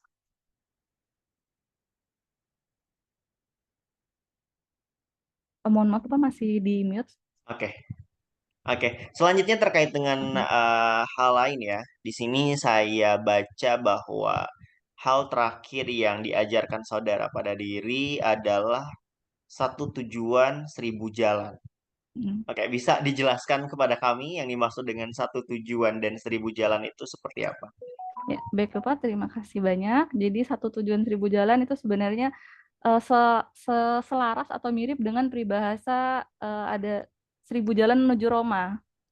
Jadi Hmm, ketika kita memiliki tujuan, kita akan eh, ketika kita memiliki tujuan atau goals, itu kita tidak akan berfokus pada satu planning saja. Ketika satu lain, maka kita harus membuat planning B. Kalau gagal lagi, planning C lagi. Kalau C gagal, planning D lagi. Nah, terus aja planning kita buat, namun setiap planning yang gagal itu kita buat evaluasi bagaimana pembuatan planning-planning baru yang lebih optimal. oke. Ini di sini saya lihat saudara belum ada pengalaman riset, terus juga karya ilmiahnya juga belum ada, konferensi nasional maupun internasional serta seminar juga belum ada, penghargaan juga belum ada. Nah, apakah ada di rencana studi saudara untuk mengejar kekosongan tersebut gitu? Ya, baik Bapak, terima kasih banyak pertanyaannya. Izin Bapak, memang pengalaman saya terkait publikasi tersebut masih sangat minim, bahkan memang belum ada publikasi yang saya terbitkan. Oleh sebab itu, saya ingin mengejar ketertinggalan tersebut nanti di masa studi dengan turut andil atau turut sebagai mengikuti penelitian-penelitian yang dilakukan oleh dosen jika diperkenankan atau diberikan kesempatan, serta rajin atau secara rutin ingin mengikuti konferensi jika tersedia, Bapak. Karena hal itu perlu saya kejar sebagaimana Pak Tridharma Perguruan Tinggi sebagai dosen, yaitu salah satunya adalah penelitian, Bapak. Oke. Oke, satu pertanyaan terakhir dari saya. Bisa saudara yakinkan kepada kami bahwa saudara merupakan kandidat terbaik yang harus kami pilih untuk lolos menjadi seorang award di seleksi LPDP Batch 1 2024 ini? Baik, Bapak, terima kasih banyak. Sebelumnya, sekali lagi saya ingin mengucapkan terima kasih atas kesempatannya karena saya diberikan kesempatan untuk mengikuti seleksi tahap substansi LPDP ini. Memang saya kurang mengetahui bagaimana kualitas para kontestan lain, tapi jika ada hal yang ingin saya tonjolkan terkait saya adalah bagaimana kontribusi nyata saya bagi Indonesia, Bapak. Jadi selama saya kuliah 5 tahun di daerah Jakarta dan juga 1 tahun bekerja di Jakarta, yaitu ibu kota, dengan total 6 tahun tersebut, berbekal teori, pengalaman ilmu teori dan juga ilmu praktisi, saya melakukan rencana implementasi hasilnya di pedesaan dengan bekerja di Kabupaten Madiun tadi, Bapak. Nah, kontribusi nyata tersebutlah yang menjadi penonjol saya dibanding dengan kontestan lain, sebagaimana juga LPDP memiliki integritas terhadap pengabdian masyarakat. Ya, kurang lebih seperti itu, Bapak. Besar harapan saya juga, saya bergabung bersama LPDP dan bersama LPDP mewujudkan Indonesia yang lebih maju, khususnya di bidang kesehatan ibu dan anak. Oke, baik. Terima kasih banyak, luar biasa, Kak Maulida ya. Terima kasih Baik, banyak, saya Bapak. serahkan kembali ke Kak Rahmat. Oke, good job ya Kak Maulida, sudah bagus. Mungkin saran saya itu terkait dengan urgensi penelitian. Masih belum mengena tuh sama Ya, baik. novelty-nya. Coba dicari lagi. Ujiannya kapan tuh? Lusa, Kak. Lusa. Iya. Jadi mungkin saran saya, urgensi kenapa sampai Kak Maulida itu mengambil penelitian tadi apa judulnya apa yang kemarin saya rekomendasi tuh? Terkait evaluasi dan peningkatan profesionalitas bidan pada studi kasus pelatihan yang saya ambil itu pelatihan midwifery update di IBI cabang Kabupaten Malang. Oke, jadi Kak Maulida itu nanti ingin mengukur ataukah juga ingin melihat efektivitas dari pelatihan tersebut. Iya, betul, Ya, Kak. Iya. urgensinya adalah fenomena yang ada di daerahnya Kak Maulida.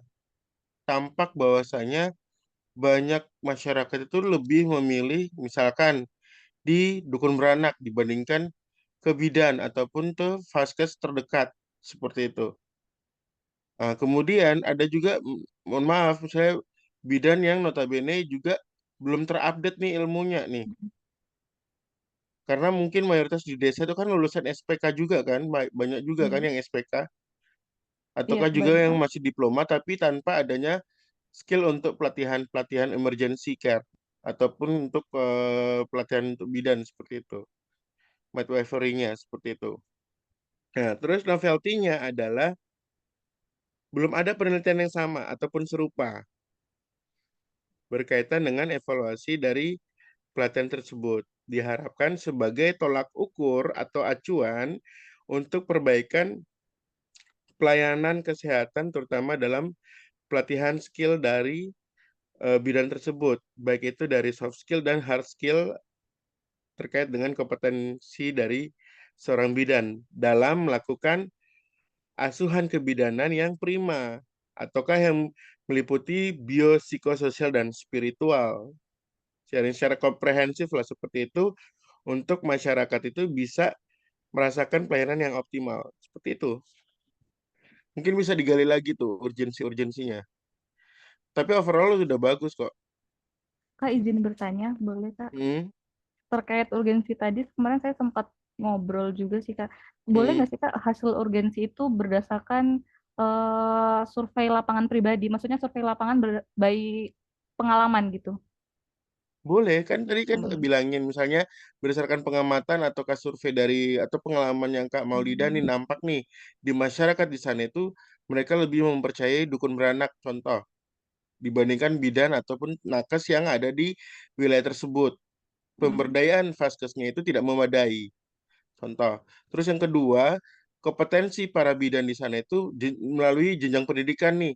Mungkin masih banyak yang masih lulusan SPK kebidanan ataukah juga yang diploma 3 kebidanan yang notabene mereka udah senior-senior nih, tapi belum update terkait dengan misalnya workshop ataupun pelatihan ataupun seminar-seminar yang notabene bisa menggugah untuk kompetensinya mereka seperti itu. Dan perawatan atau apa misalnya untuk pertolongan persalinan itu juga masih yang manual ataupun yang masih alat-alatnya itu tidak mencukupi atau tidak memadai. Nah, itu sebagai landasan awal gap bahwasanya Kak Maulida itu ingin lihat nih, misalnya kan diberikan pelatihan ini, dia seberapa efektifnya dalam pelayanan asuhan kebidanan ya, secara prima seperti itu. Ya, baik, terima kasih, Kak. Ada lagi? Kira-kira kalau dari model desain penelitian kira-kira bakal digali nggak ya, Kak? Ya, desain penelitian itu kan bisa ini. eh apa ya? Tadi judulnya apa tuh? Judulnya itu evaluasi evaluasi dan peningkatan profesionalitas bidan pada studi kasus pelatihan midwifery update di Kabupaten Malang. Nah, metode penelitiannya ya case study, studi kasus. Studi kasus atau eh, izin ya, Kak. Hmm. Atau ini, Kak, apa, kuasi eksperimen. Loh, kan itu kan nggak dibanding-bandingkan antara intervensi A dan intervensi B. Kalau misalkan yang kayak cuma one group design gitu, Kak, jadi ada pengukuran evaluasi survei pre dan post sebelum pre pelatihan dan post pelatihan gitu gimana, Kak? Kalau misalkan Kak Maulidanya mau kasih intervensi nih melalui pelatihan, Mm-mm. Kak. Iya. Boleh kalau misalnya kalau Kak Maulida mau kasih intervensi untuk kelompoknya, boleh. Baru itu pakai yang kuasi eksperimen. Berarti bukan evaluasi judulnya. Hmm, Atau misalnya efektivitas. Jadi bukan evaluasi tapi efektivitas pelatihan bla bla bla bla bla terhadap apa, hmm. kompetensi apa gitu loh. Oh ya, baik. Jadi judulnya itu dirubah. Mhm. Kalau yang saya sarankan itu dia bersifat untuk case study. Jadi deskriptif apa naratif seperti itu. Tapi kalau mau Maulida mau kasih intervensi pelatihannya nggak masalah, Oh, ya, baik, lebih Kak. bagus juga. Boleh apa namanya one group pre and post test design kuasi pra eksperimental, bukan kuasi eksperimen, Hmm, kuasi pra eksperimental. baik, Kak. Ada lagi? Cukup, Kak, kurang lebih. Nah, Kak Maulida PR-nya adalah cari referensi yang menunjukkan bahwa dalam satu kelompok itu dia sampelnya adalah 30 orang. Diriku nggak mau kasih, maksudnya biar Kak Maulida sendiri yang Mhm. cari referensi yang menunjukkan bahwasannya dalam satu kelompok itu dia cukup sampelnya adalah 30 sampel. Ya, baik, Kak. Oke? Oke, Kak. Kan mau S2 toh, cari toh. Iya, siap, Kak. Oke. Ada lagi? Cukup, Kak, insya Allah, Kak. Tadi tuh sudah bagus, maksudnya Mhm. kurang dalam aja. Mhm. Iya. Urgensinya itu belum nampak sama novelty-nya. Seperti itu. Oke? Oke, Good luck Kak. ya. Iya, terima kasih, Kakak. Oke, good job. Screenshot dulu. Aku lupa. Action dulu ya. 1, 2, 3. Maaf ya, suara agak-agak parau nih. Lagi nggak fit.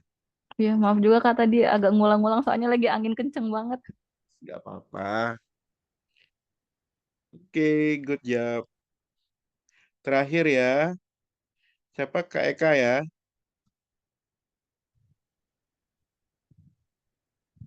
Halo.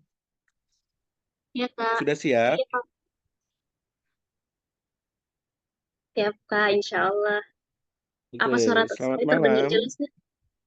Oke, terdengar jelas. Selamat malam. Selamat malam, Pak. Oke, bagaimana kabarnya? Alhamdulillah sehat, Pak. Oke, silakan Kai untuk diperkenalkan diri dulu. Baik, terima kasih kepada Pak Mato dan Pak Basit. Izinkan saya memperkenalkan diri.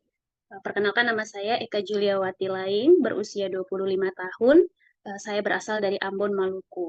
Saya menamatkan studi S1 saya dengan tepat waktu pada tahun 2020 di Stikes Maluku Husada, program studi ilmu keperawatan. Kemudian pada tahun 2022 saya menyelesaikan pendidikan profesional saya di Universitas Muhammadiyah Semarang, dan saat ini saya menjadi salah satu asisten dosen di Universitas Muhammadiyah Semarang.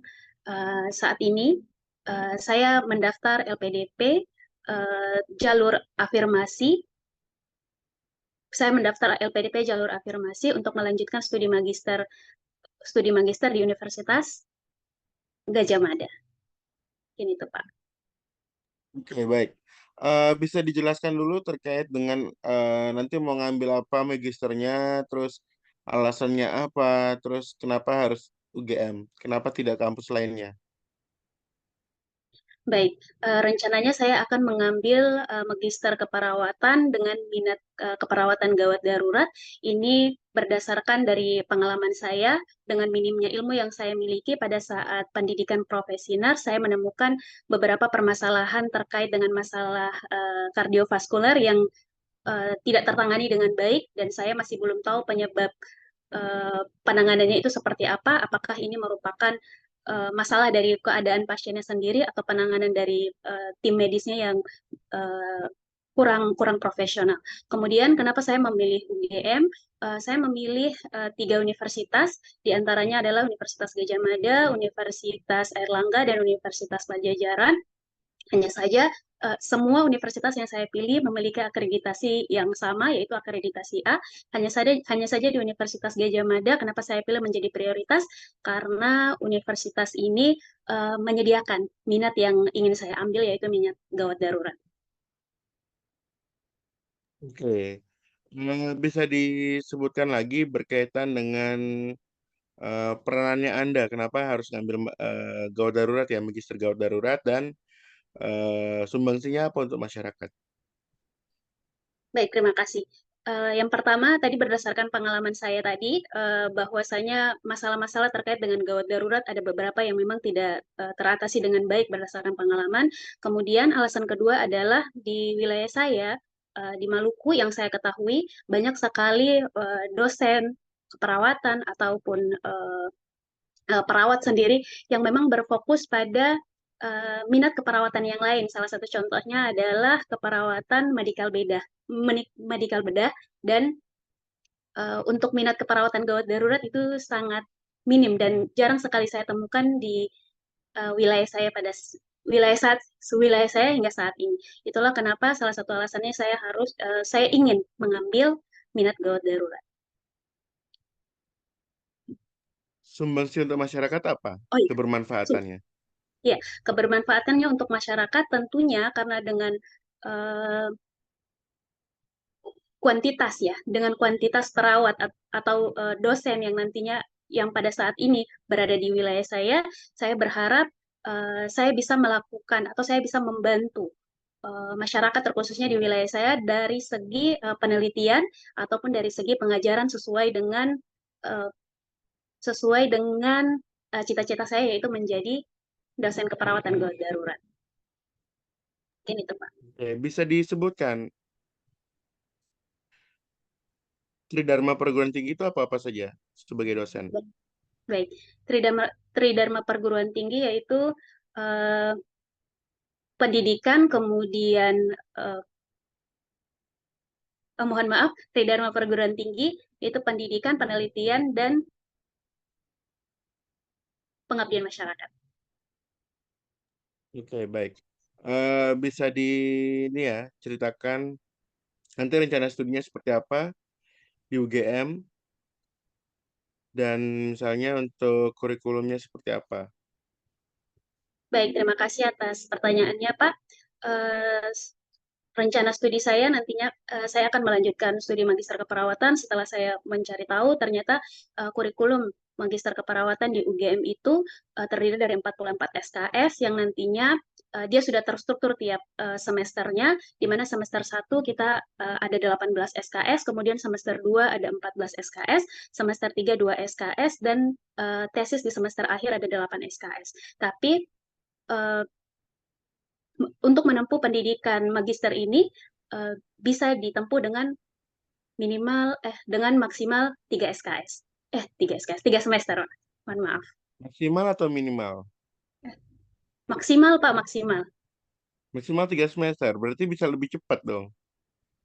Maksimal, minimal deh, Pak. Oke. Oke, bisa disebutkan salah satu mata kuliah yang diminati untuk keperawatan gawat darurat seperti apa dan alasannya? Ya, baik. Saya ingin mendalami keperawatan gawat darurat dan salah satu atau ada beberapa mata kuliah yang ingin saya dalami, yaitu yang pertama dasar keperawatan gawat darurat, kemudian keperawatan gawat darurat lanjut, dan aplikasi daripada dan penerapan keperawatan gawat darurat itu sendiri. Oke, bisa disebutkan judul ataupun rancangan nanti penelitian tesisnya seperti apa? Baik. Baik, rencana tesis yang sudah saya rancang ada 2, karena tadi berdasarkan daripada pengalaman saya, dan saya belum bisa memastikan apakah itu kesalahan-kesalahan yang terjadi, apakah terjadi dari sisi tenaga medisnya atau dari sisi kondisi pasiennya sendiri. Yang pertama, saya merancang untuk membuat penelitian terkait dengan quality of life berdasarkan self-determination theory dan self-management pada pasien dengan penyakit jantung koroner. Dan yang kedua, faktor-faktor yang mempengaruhi peran perawat dalam menangani pasien gawat darurat. Oke, baik. Urgensinya apa sih? Baik, urgensi daripada penelitian saya ini berdasarkan data dari WHO pada tahun 2021 yang mengatakan bahwasanya angka kematian akibat penyakit jantung ini semakin diperkirakan akan meningkat setiap tahunnya, kemudian akan diperkirakan akan meningkat pada sekitar 24,2 juta orang pada tahun 2030 nanti. Sehingga ini menjadi sesuatu yang penting untuk kita atasi sebelum hal ini menjadi lebih berbahaya lagi. Oke, baik. Novelty-nya apa? Untuk novelty-nya saya belum menemukan penelitian yang sama ya, seperti quality of life dalam berdasarkan self-determination theory ini, yang dihubungkan dengan Oke, self-management. oke. Sudah punya target dosen pembimbing? Sudah ada, Pak. Saya Siapa? menargetkan Bapak Bapak Syahirul Alim SKP MSc PhD yang memang expertnya di bidang cardiovascular nursing, Pak. Di emergency care unit atau medical and surgical science of nursing? Emergency unit, Pak. Oke, emergency. Oke, mungkin cukup dari saya, Mas Basit. Lanjut. Oke, baik. Terima kasih banyak Pak Rahmat ya atas waktu dan kesempatannya. Selamat pagi, Eka Juliawati Laing ya. Panggilannya apa, Mbak? Eka, Pak. Selamat pagi, Pak. Oke, selamat pagi. Luar biasa ya semangatnya. Saya ucapkan terima kasih dan selamat gitu ya saudara sudah sampai pada tahap terakhir seleksi LPDP 2024 batch 1. Satu hal yang ingin saya tanyakan pertama ya, yang pertama adalah eh orang lain menganggap Mbak Eka nih ya, orang-orang terdekat seperti apa Mbak? Baik, terima kasih atas pertanyaannya, Pak. Berdasarkan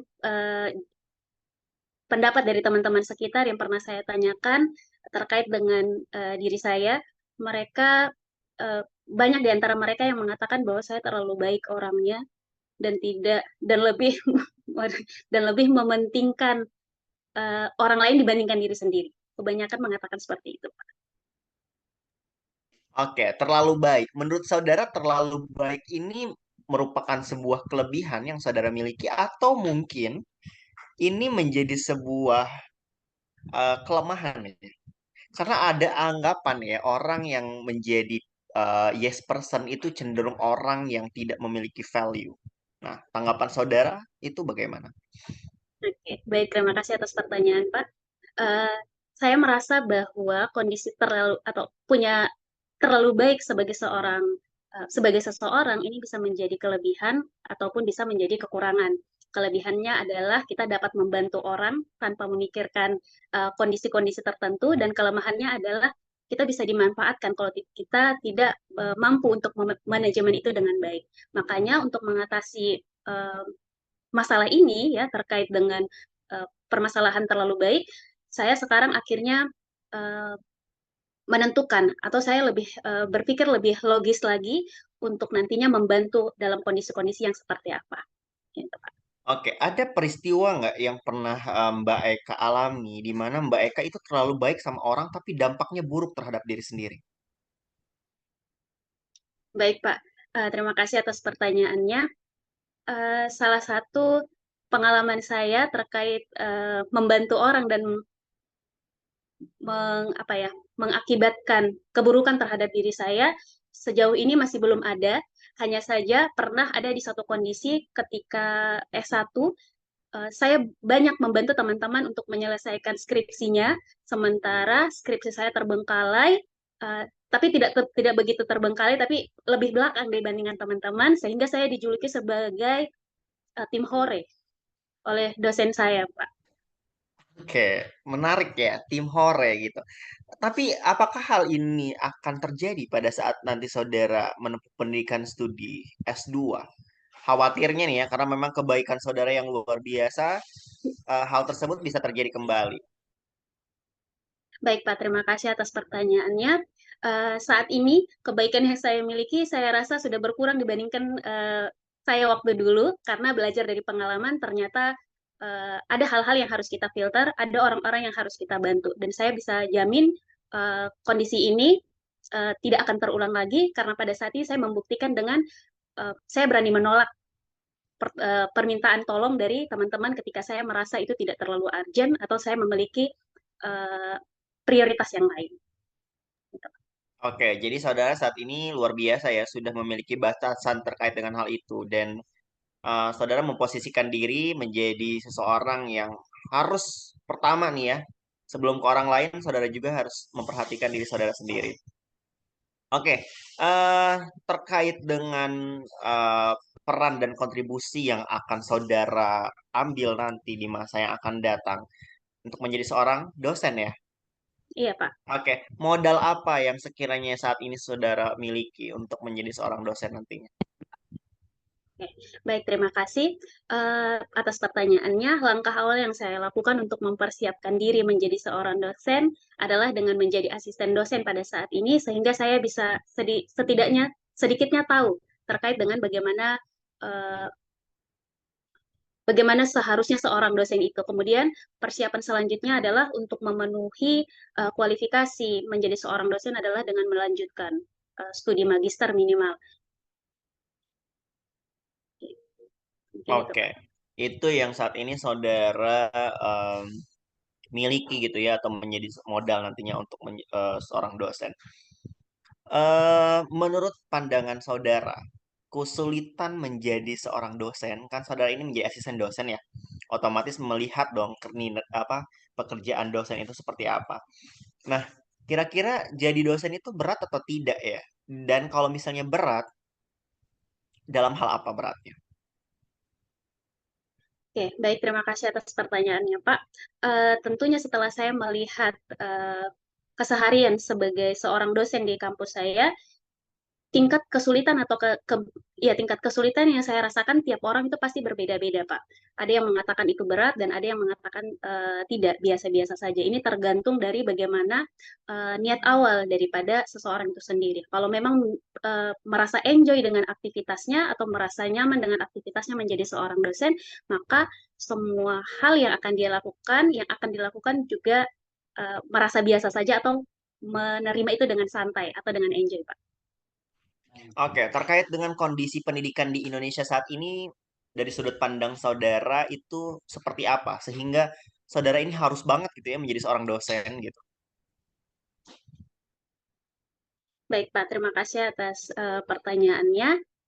Kondisi pendidikan Indonesia saat ini tentunya sudah lebih baik dibandingkan dengan kondisi-kondisi sebelumnya. Ini salah satunya dipengaruhi oleh kurikulum dan pendidik. Saya merasa bahwasanya sekalipun kurikulum itu diganti tiap masanya atau tiap periodenya, tapi kalau misalnya pendidik itu tidak profesional dalam bidangnya, tentunya ini akan menjadi tantangan yang besar. Makanya untuk mampu menjadikan pendidikan Indonesia saat ini lebih maju ke depannya, selain dari dukungan kurikulum yang terbaik, dari dukungan tenaga pendidik juga harus lebih profesional. Gitu, Pak. Oke, nanti saudara ingin menjadi dosen di bidang keperawatan ya? Perawatan, Oke, Pak. di mana Mbak? Universitas tujuan sebagai tempat pengabdian nanti di mana? Baik, Pak. Terima kasih atas pertanyaannya.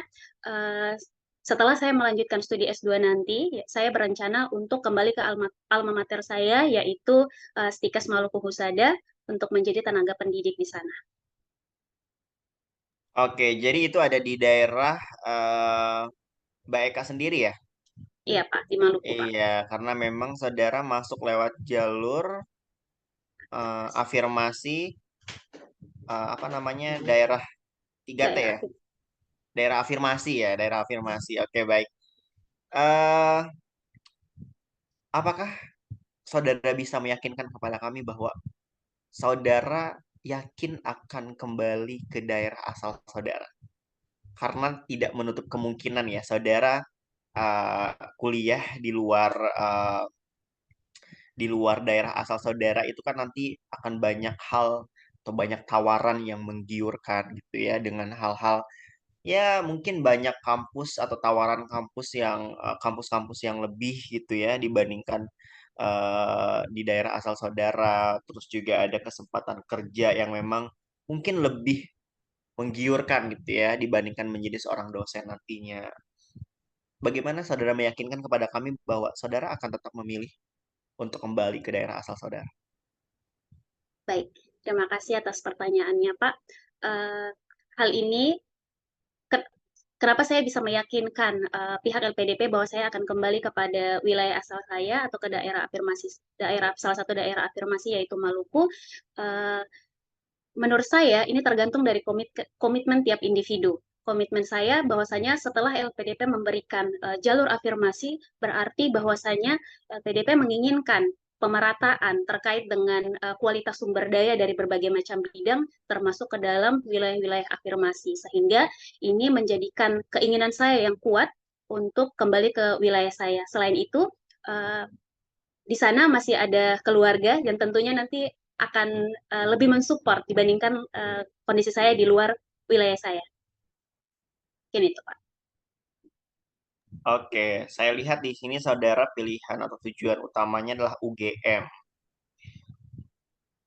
Bisa disampaikan kepada kami dari rentang 1 sampai 100, berapa persen saudara yakin bahwa saudara akan diterima di UGM? Baik, terima kasih atas pertanyaannya, Pak. Kalau misalnya ditanya berapa persen saya yakin untuk diterima di UGM, saya bisa mengatakan 90% saya yakin, 10%-nya saya bertawakal kepada Allah karena dengan persiapan-persiapan yang sudah saya lakukan sejauh ini. Buat salah satunya adalah dengan saya sudah Oke, mohon maaf Kak Anto, mohon maaf mungkin bisa di mute Kak. Oke, lanjut Kak Eka. Salah satunya adalah saya sudah sedikit berdiskusi dan mencari tahu terkait dengan apa-apa saja yang nanti diperlukan untuk mendaftar ke UGM nantinya. Oke, dalam persyaratan administrasi, apakah semuanya sudah memenuhi kriteria atau sudah dipersiapkan? Atau ada hal yang memang saat ini masih proses untuk itu? Baik, terima kasih atas pertanyaannya, Pak. Untuk kriteria syarat atau persyaratan untuk mendaftar UGM sudah saya persiapkan beberapa hal, tapi ada yang belum memenuhi syarat. Salah satu di antaranya adalah terkait dengan sertifikat bahasa yang yang masih minim, tapi untuk mengatasi hal itu saat ini saya masih tetap mengikuti kelas-kelas online untuk terus mengasah kemampuan saya untuk uh, bahasa untuk meraih target bahasa yang ditargetkan oleh UGM yaitu 500 untuk ITP, TOEFL ITP. Kemudian saya mulai menyicil. Salah satu persyaratan untuk masuk ke UGM adalah proposal tesis dan saat ini belum terselesaikan tapi saya sudah memulai untuk mengerjakan. Oke. Lalu ini Mbak, nanti akan mengikuti pengayaan bahasa kah atau memang akan cukup dengan belajar sendiri? Baik, Pak. Terima kasih atas pertanyaannya. Tentunya dari saya sendiri, selain daripada saya berupaya untuk mengikuti kelas bahasa online, saya tentu akan memanfaatkan fasilitas yang sudah disediakan oleh pihak LPDP, yaitu pengayaan bahasa bagi wilayah daerah afirmasi yang memang belum memiliki sertifikat bahasa yang cukup untuk mendaftar ke universitas tujuannya. Oke. Oke, baik. Saya kira sudah clear, Mbak Eka. Doa terbaik saya untuk Mbak Eka agar nanti bisa menjadi seorang awardee dan juga mahasiswa di UGM. Tapi mungkin pertanyaan terakhir atau permintaan terakhir dari kami, bisa saudara yakinkan kepada kami bahwa saudara ini merupakan kandidat terbaik yang akan kami pilih sebagai awardee LPDP di batch 1 2024. Dan yakinkan juga kepada kami bahwa saudara merupakan calon terbaik juga gitu ya untuk diterima di UGM atau kampus tujuan pertama saudara. Baik, terima kasih atas pertanyaannya, Pak. Yang pertama, saya yakin dan percaya bahwasanya banyak sekali peserta yang memiliki kelebihan dari segi pendidikan, kemudian dari segi kualitas dan pengalaman.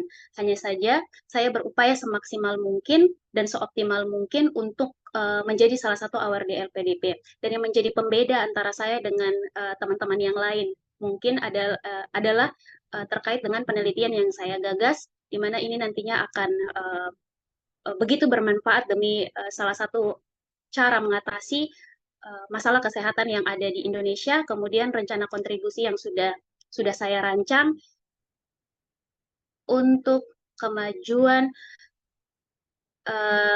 kesehatan salah satunya di wilayah afirmasi. Dan besar harapan saya untuk bisa lolos beasiswa LPDP batch 1 tahun 2024 ini. Terima kasih. Oke, baik. Terima kasih banyak. Luar biasa Mbak Eka. Terima kasih banyak atas jawaban terbaiknya. Saya kembalikan lagi ke Kak Rahmat. Oke, good job. Eka ya, sangat luar Kayaknya Mbak biasa. Eka seru orangnya gitu ya. Saya sangat interest dengan Mbak Eka. Terima kasih Mbak Eka. Kebetulan Mbak Eka ini Santai-santai. alumni saya, Mas Basit, di Luar kampus biasa. saya seperti itu. Dan apa ya, dari segi apa ya, masih banyak mikir.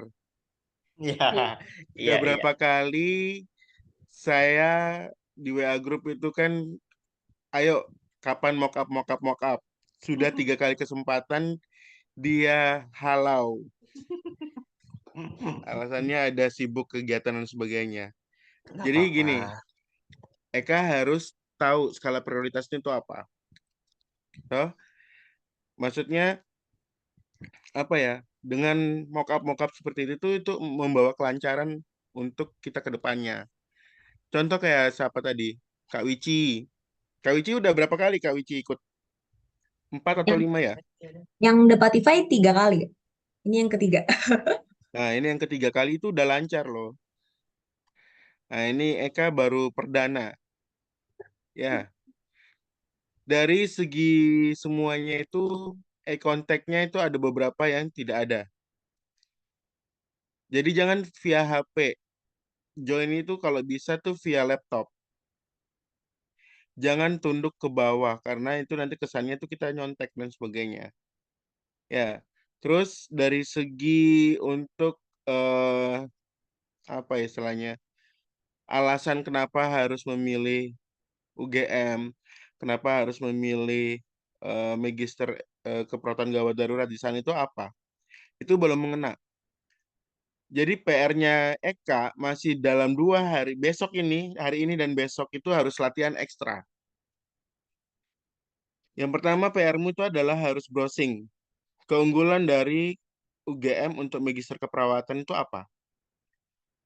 Contoh di UGM itu dia ada nih peminatan keperawatan gawat darurat. Sedangkan yang di Indonesia itu hanya ada beberapa kampus saja yang memfasilitasi atau yang termasuk dalam pendanaan LPDP. Salah satunya adalah UGM dan Brawijaya, seingat saya. Nah, terus keunggulannya apa dibandingkan UGM dengan Brawijaya? Seperti itu. Dari segi kurikulumnya kah atau bagaimana? Terus yang berikutnya lagi berkaitan dengan akreditasi. Untuk magister keperawatan di UGM itu dia apa akreditasinya? Keunggulan dari program studinya itu apa dibandingkan dengan program studi yang lainnya? So, kemudian yang berikutnya lagi adalah urgensinya. Kenapa sampai Eka itu berminat untuk ambil emergency care dan fokus bidang penelitiannya adalah apa? Penyakit jantung, PJK atau apa? CHF Ya, atau apa? PJK, Pak. PJK. Oke. Kenapa tidak disampaikan bahwasanya wilayah Maluku itu berdasarkan tata demografi itu merupakan daerah kepulauan berbasis gugus pulau. Di dalam sistem rujukan, pasien dengan gangguan kardiovaskular itu golden period-nya itu adalah 8 jam, bahkan sampai 9 jam. Dilihat dari tata demografinya itu dataran tinggi, walaupun juga di daerah kawasan pesisir. Dan sistem rujukan dari puskesmas ke apa namanya untuk rumah sakit daerah itu lumayan jauh jaraknya, dan itu daerah perbukitan, dan itu juga memakan waktu lebih dari 8 jam seperti itu. Kenapa Eka jangan bilang tidak ada atau belum ada rancangan penelitian, itu namanya bom bunuh diri. Artinya dalam 2 hari ini dirimu sudah harus selesai,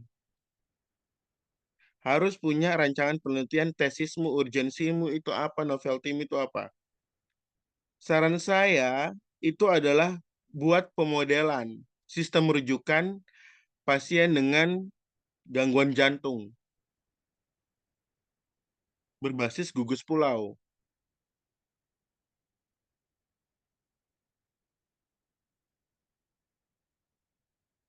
Jadi dirimu cuma buat pemodelan doang.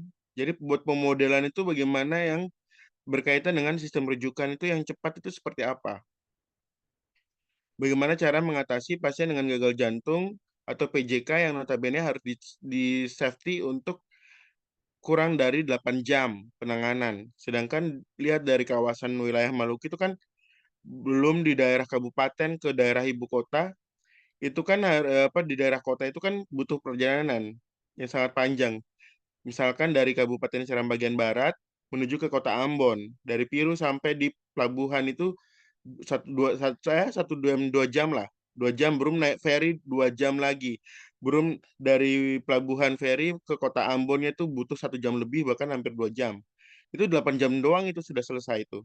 Apalagi itu di daerah Kabupaten Seram bagian barat, belum di daerah-daerah terpencil yang lainnya. Nah, itu dirimu kalau bisa itu gagasan ini buat pemodelan sistem rujukan ke keperawatan gawat darurat atau emergency care unit gitu loh. Untuk kegawat daruratan ya untuk pasien yang mengalami heart attack atau serangan jantung gitu loh. Nanti dirimu atur bahasa sendiri lah. Kan sudah mau S2 toh, seperti itu. Jadi dirimu harus tahu urgensi penelitian itu apa. Fenomena atau gap masalah itu apa. Karena banyak angka kematian yang tidak apa ya, istilahnya sangat banyak tapi di daerah kawasan gugus pulau. Itu yang harus dipecahkan gapnya, seperti itu. Terus novelty-nya itu belum ada tatanan ataupun pedoman untuk pelaksanaan sistem rujukan terkait dengan emergency care untuk pasien dengan kegalauan untuk jantung kardiovaskuler seperti itu. Nah, itu dirimu harus perdalami itu. Terus alasan kenapa harus ingin menjadi dosen.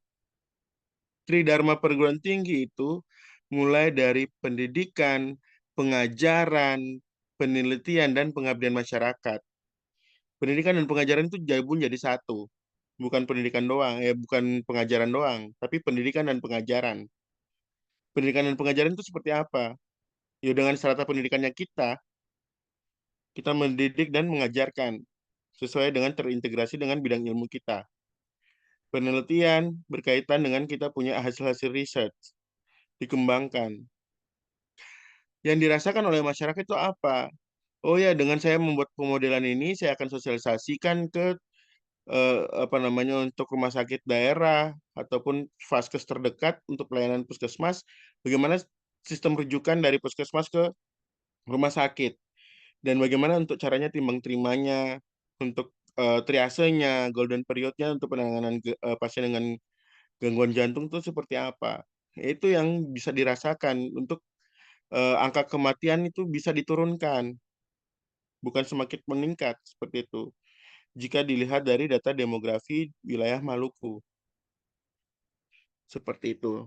Terus yang berikutnya lagi, berkaitan dengan rencana studi. Rencana studi itu kalau diriku sarankan, memang di essay dirimu kan tulis untuk penyakit jantung ya.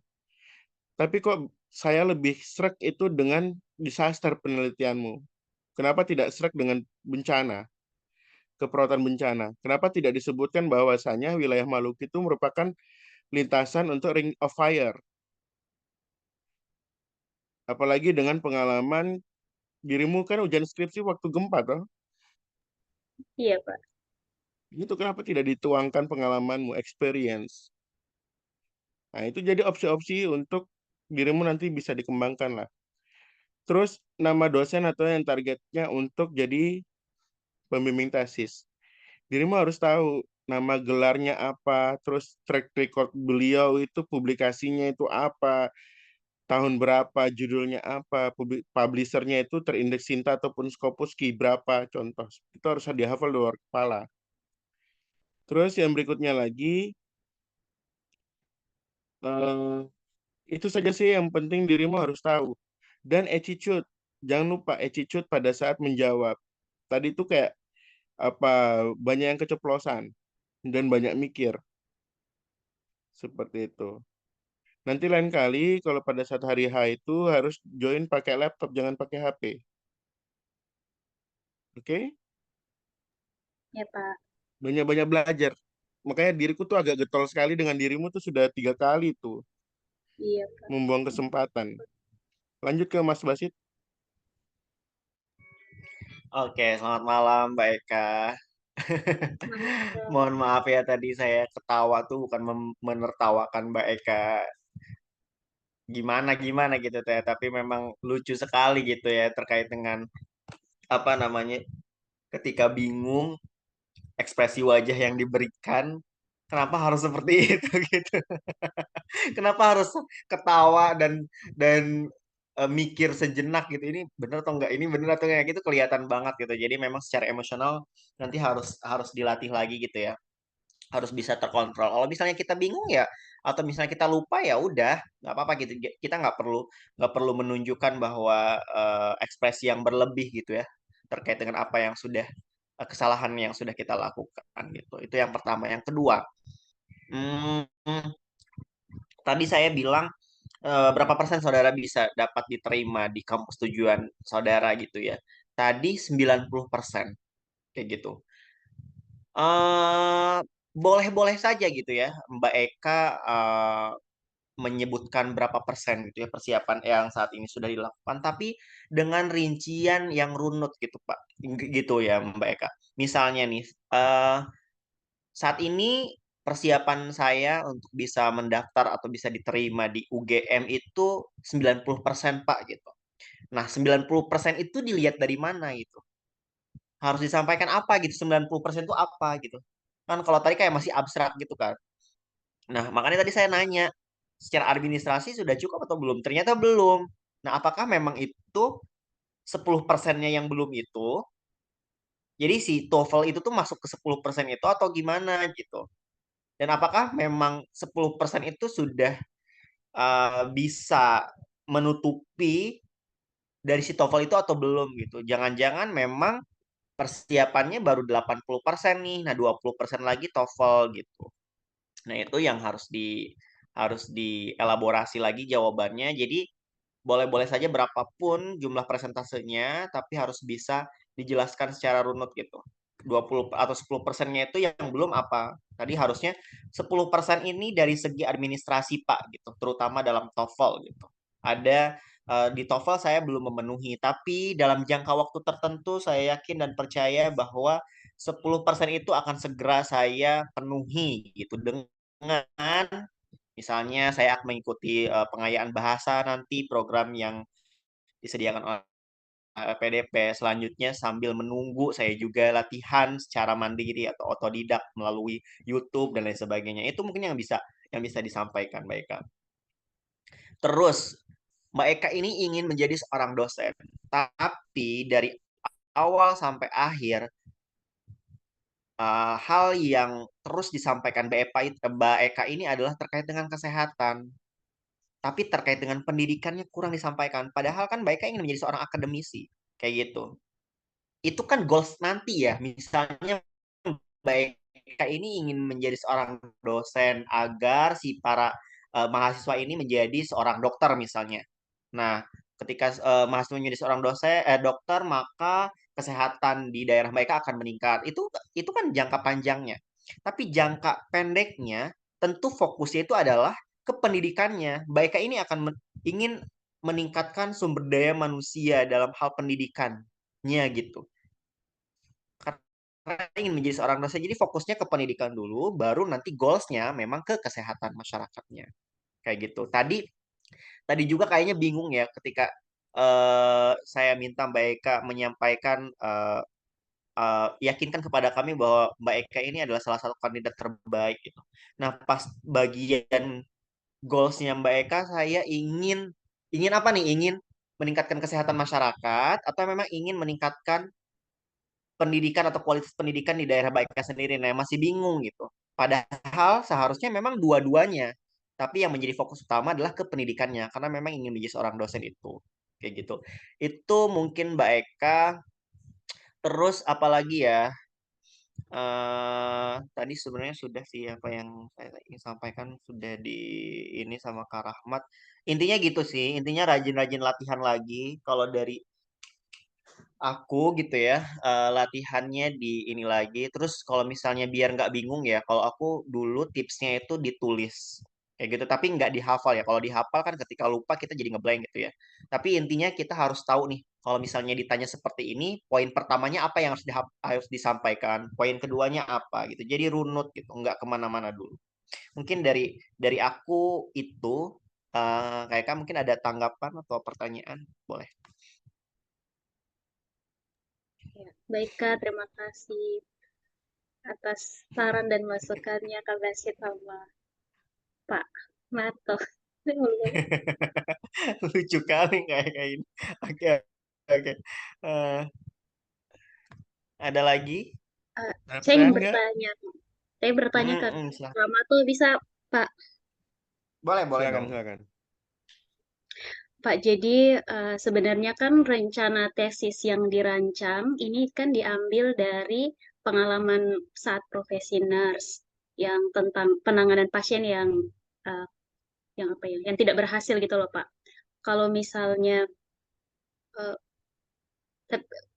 saran yang Bapak sampaikan terkait dengan permodelan sistem yang nantinya perawatan gadar berbasis gugus pulau, kalau saya masih belum punya apa sumber rujukannya itu bagaimana Pak?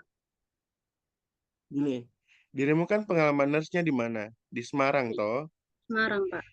Kan that's so very different antara di Semarang dengan wilayah Ambon. Kontribusimu kan di wilayah Ambon.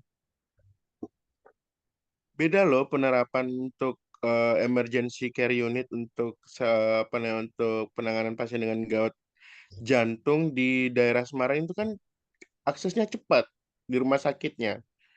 Di Tembalang dan sebagainya itu kan dekat semua akses rumah sakitnya.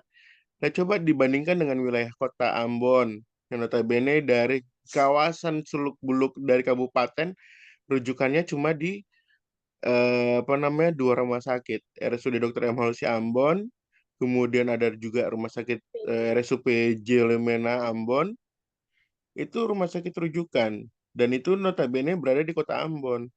Bagaimana terkait dengan transportasi darat, laut, udara dan sebagainya notabene lumayan mahal. Nah, dirimu itu kan di Ambon itu kan di wilayah Maluku itu kan belum ada sistem pemodelan yang bagus. Kiblatmu adalah satu, rencana atau rancangan pembangunan daerah itu seperti apa? Salah satunya adalah dengan peningkatan SDM. Dirimu harus download tuh untuk rancangan pembangunan daerah di wilayah Maluku itu seperti apa. Atau enggak ya diriku nanti kirim diriku punya esai sudah. Diriku punya esai seperti itu kemarin untuk apa sistem rujukan berbasis gugus pulau.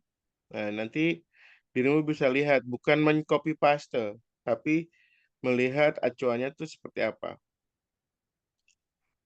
Baik, Kalau Pak. saran saya sih itu sih berkaitan dengan disaster, penyakit disaster untuk bukan ini sih bukan penyakit disaster, tapi bagaimana untuk penanganan gawat darurat untuk disaster seperti itu.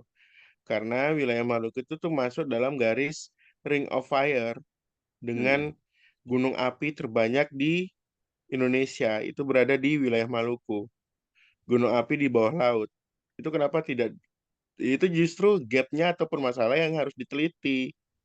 Bagaimana edukasi yang baik dan benar untuk masyarakat kawasan pesisir. Yang notabene mengalami gempa kemarin tuh 6,8 skala Richter itu lumayan, bukan lumayan, sangat besar sekali. Apalagi di daerah Tual itu 7,2 skala Richter. Hampir 7,8 lah. Dan itu dari BMKG itu dibilang untuk tsunami. Tapi alhamdulillah syukur tidak ada tsunami. Nah, apalagi di wilayah Maluku itu kan bentuknya adalah teluk seperti itu. Dan daerah kepulauan kecil. Ya untung-untung ada gunung yang tinggi. Ya, kalau nggak ada gunung ya udah tenggelam pulaunya. Atau enggak bisa likuifasi dari tanah seperti itu. Jadi maksudnya kampung tenggelam gitu loh.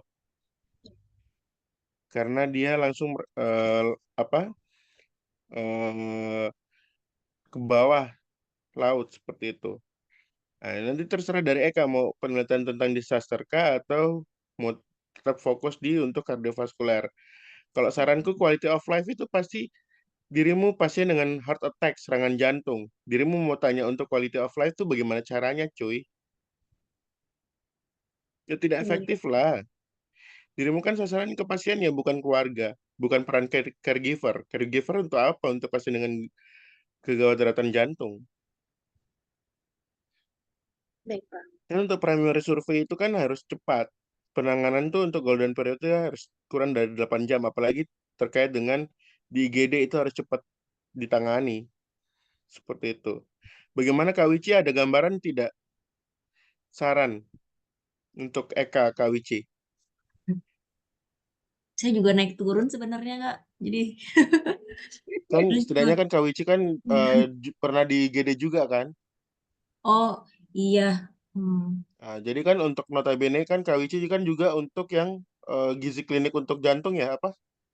Ah, nggak kanker maksudnya. Eh cancer ya kayak gitu. Ya, lebih ke cancer. Jadi pada intinya sih kayak gitu sih saranku. Maksudnya lihat fenomena itu pasti banyak, apalagi di wilayah Maluku yang complicated seperti itu bisa diangkat dan tidak bisa diambil gambaran umum pengalaman profesi. Anda profesinya di Semarang, bukan di wilayah Maluku, dan itu bukan apple to apple seperti itu. Oke, Baik, Pak. Tanya lagi boleh, masih Pak? ada hari ini dan besok. Ya, Pak. Silakan Izin. lembur. Pak, mohon maaf mau tanya lagi, Pak. Tentang Hmm. disaster tadi, sementara kan di dalam esai saya tidak masukkan sama sekali. Kalau misalnya itu saya kembangkan nanti pada saat interview, kira-kira nanti ada permasalahan nggak gitu, Pak?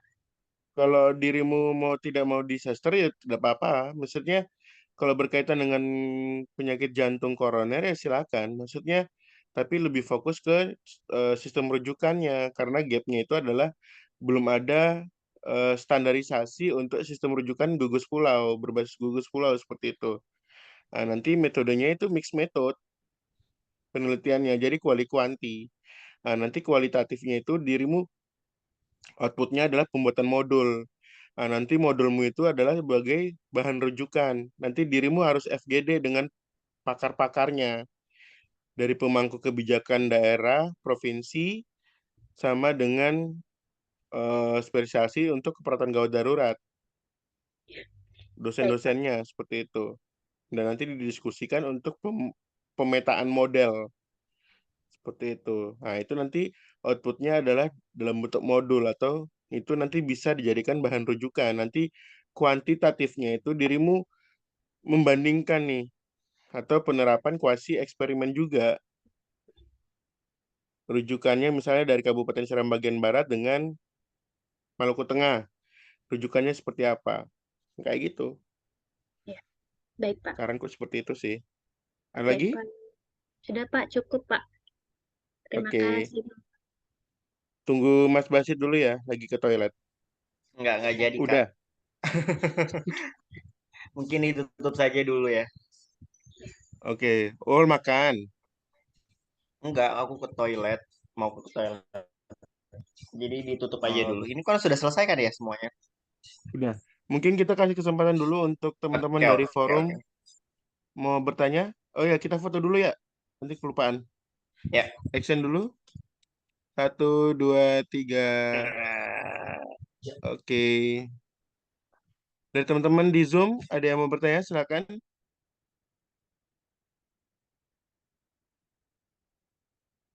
Atau pada ngantuk nih? Oke, Oke, mungkin semoga tidak ada, bermanfaat Kak. ya teman-teman Oke, semua ya. semoga bermanfaat teman-teman. Makasih banyak ya, Pokoknya doa Kak. terbaik. Amin. Doa Oke, terbaik untuk semuanya. Jangan lupa latihan di amin. sisa-sisa waktunya. Ya, Maksimalkan Kak. usahanya dan doanya juga. Oke, saya tutup ya. Sekian terima kasih. Wassalamualaikum warahmatullahi wabarakatuh. Selamat malam, salam sejahtera Waalaikumsalam bagi kita semua. warahmatullahi wabarakatuh. Waalaikumsalam warahmatullahi Terima kasih wabarakatuh. banyak.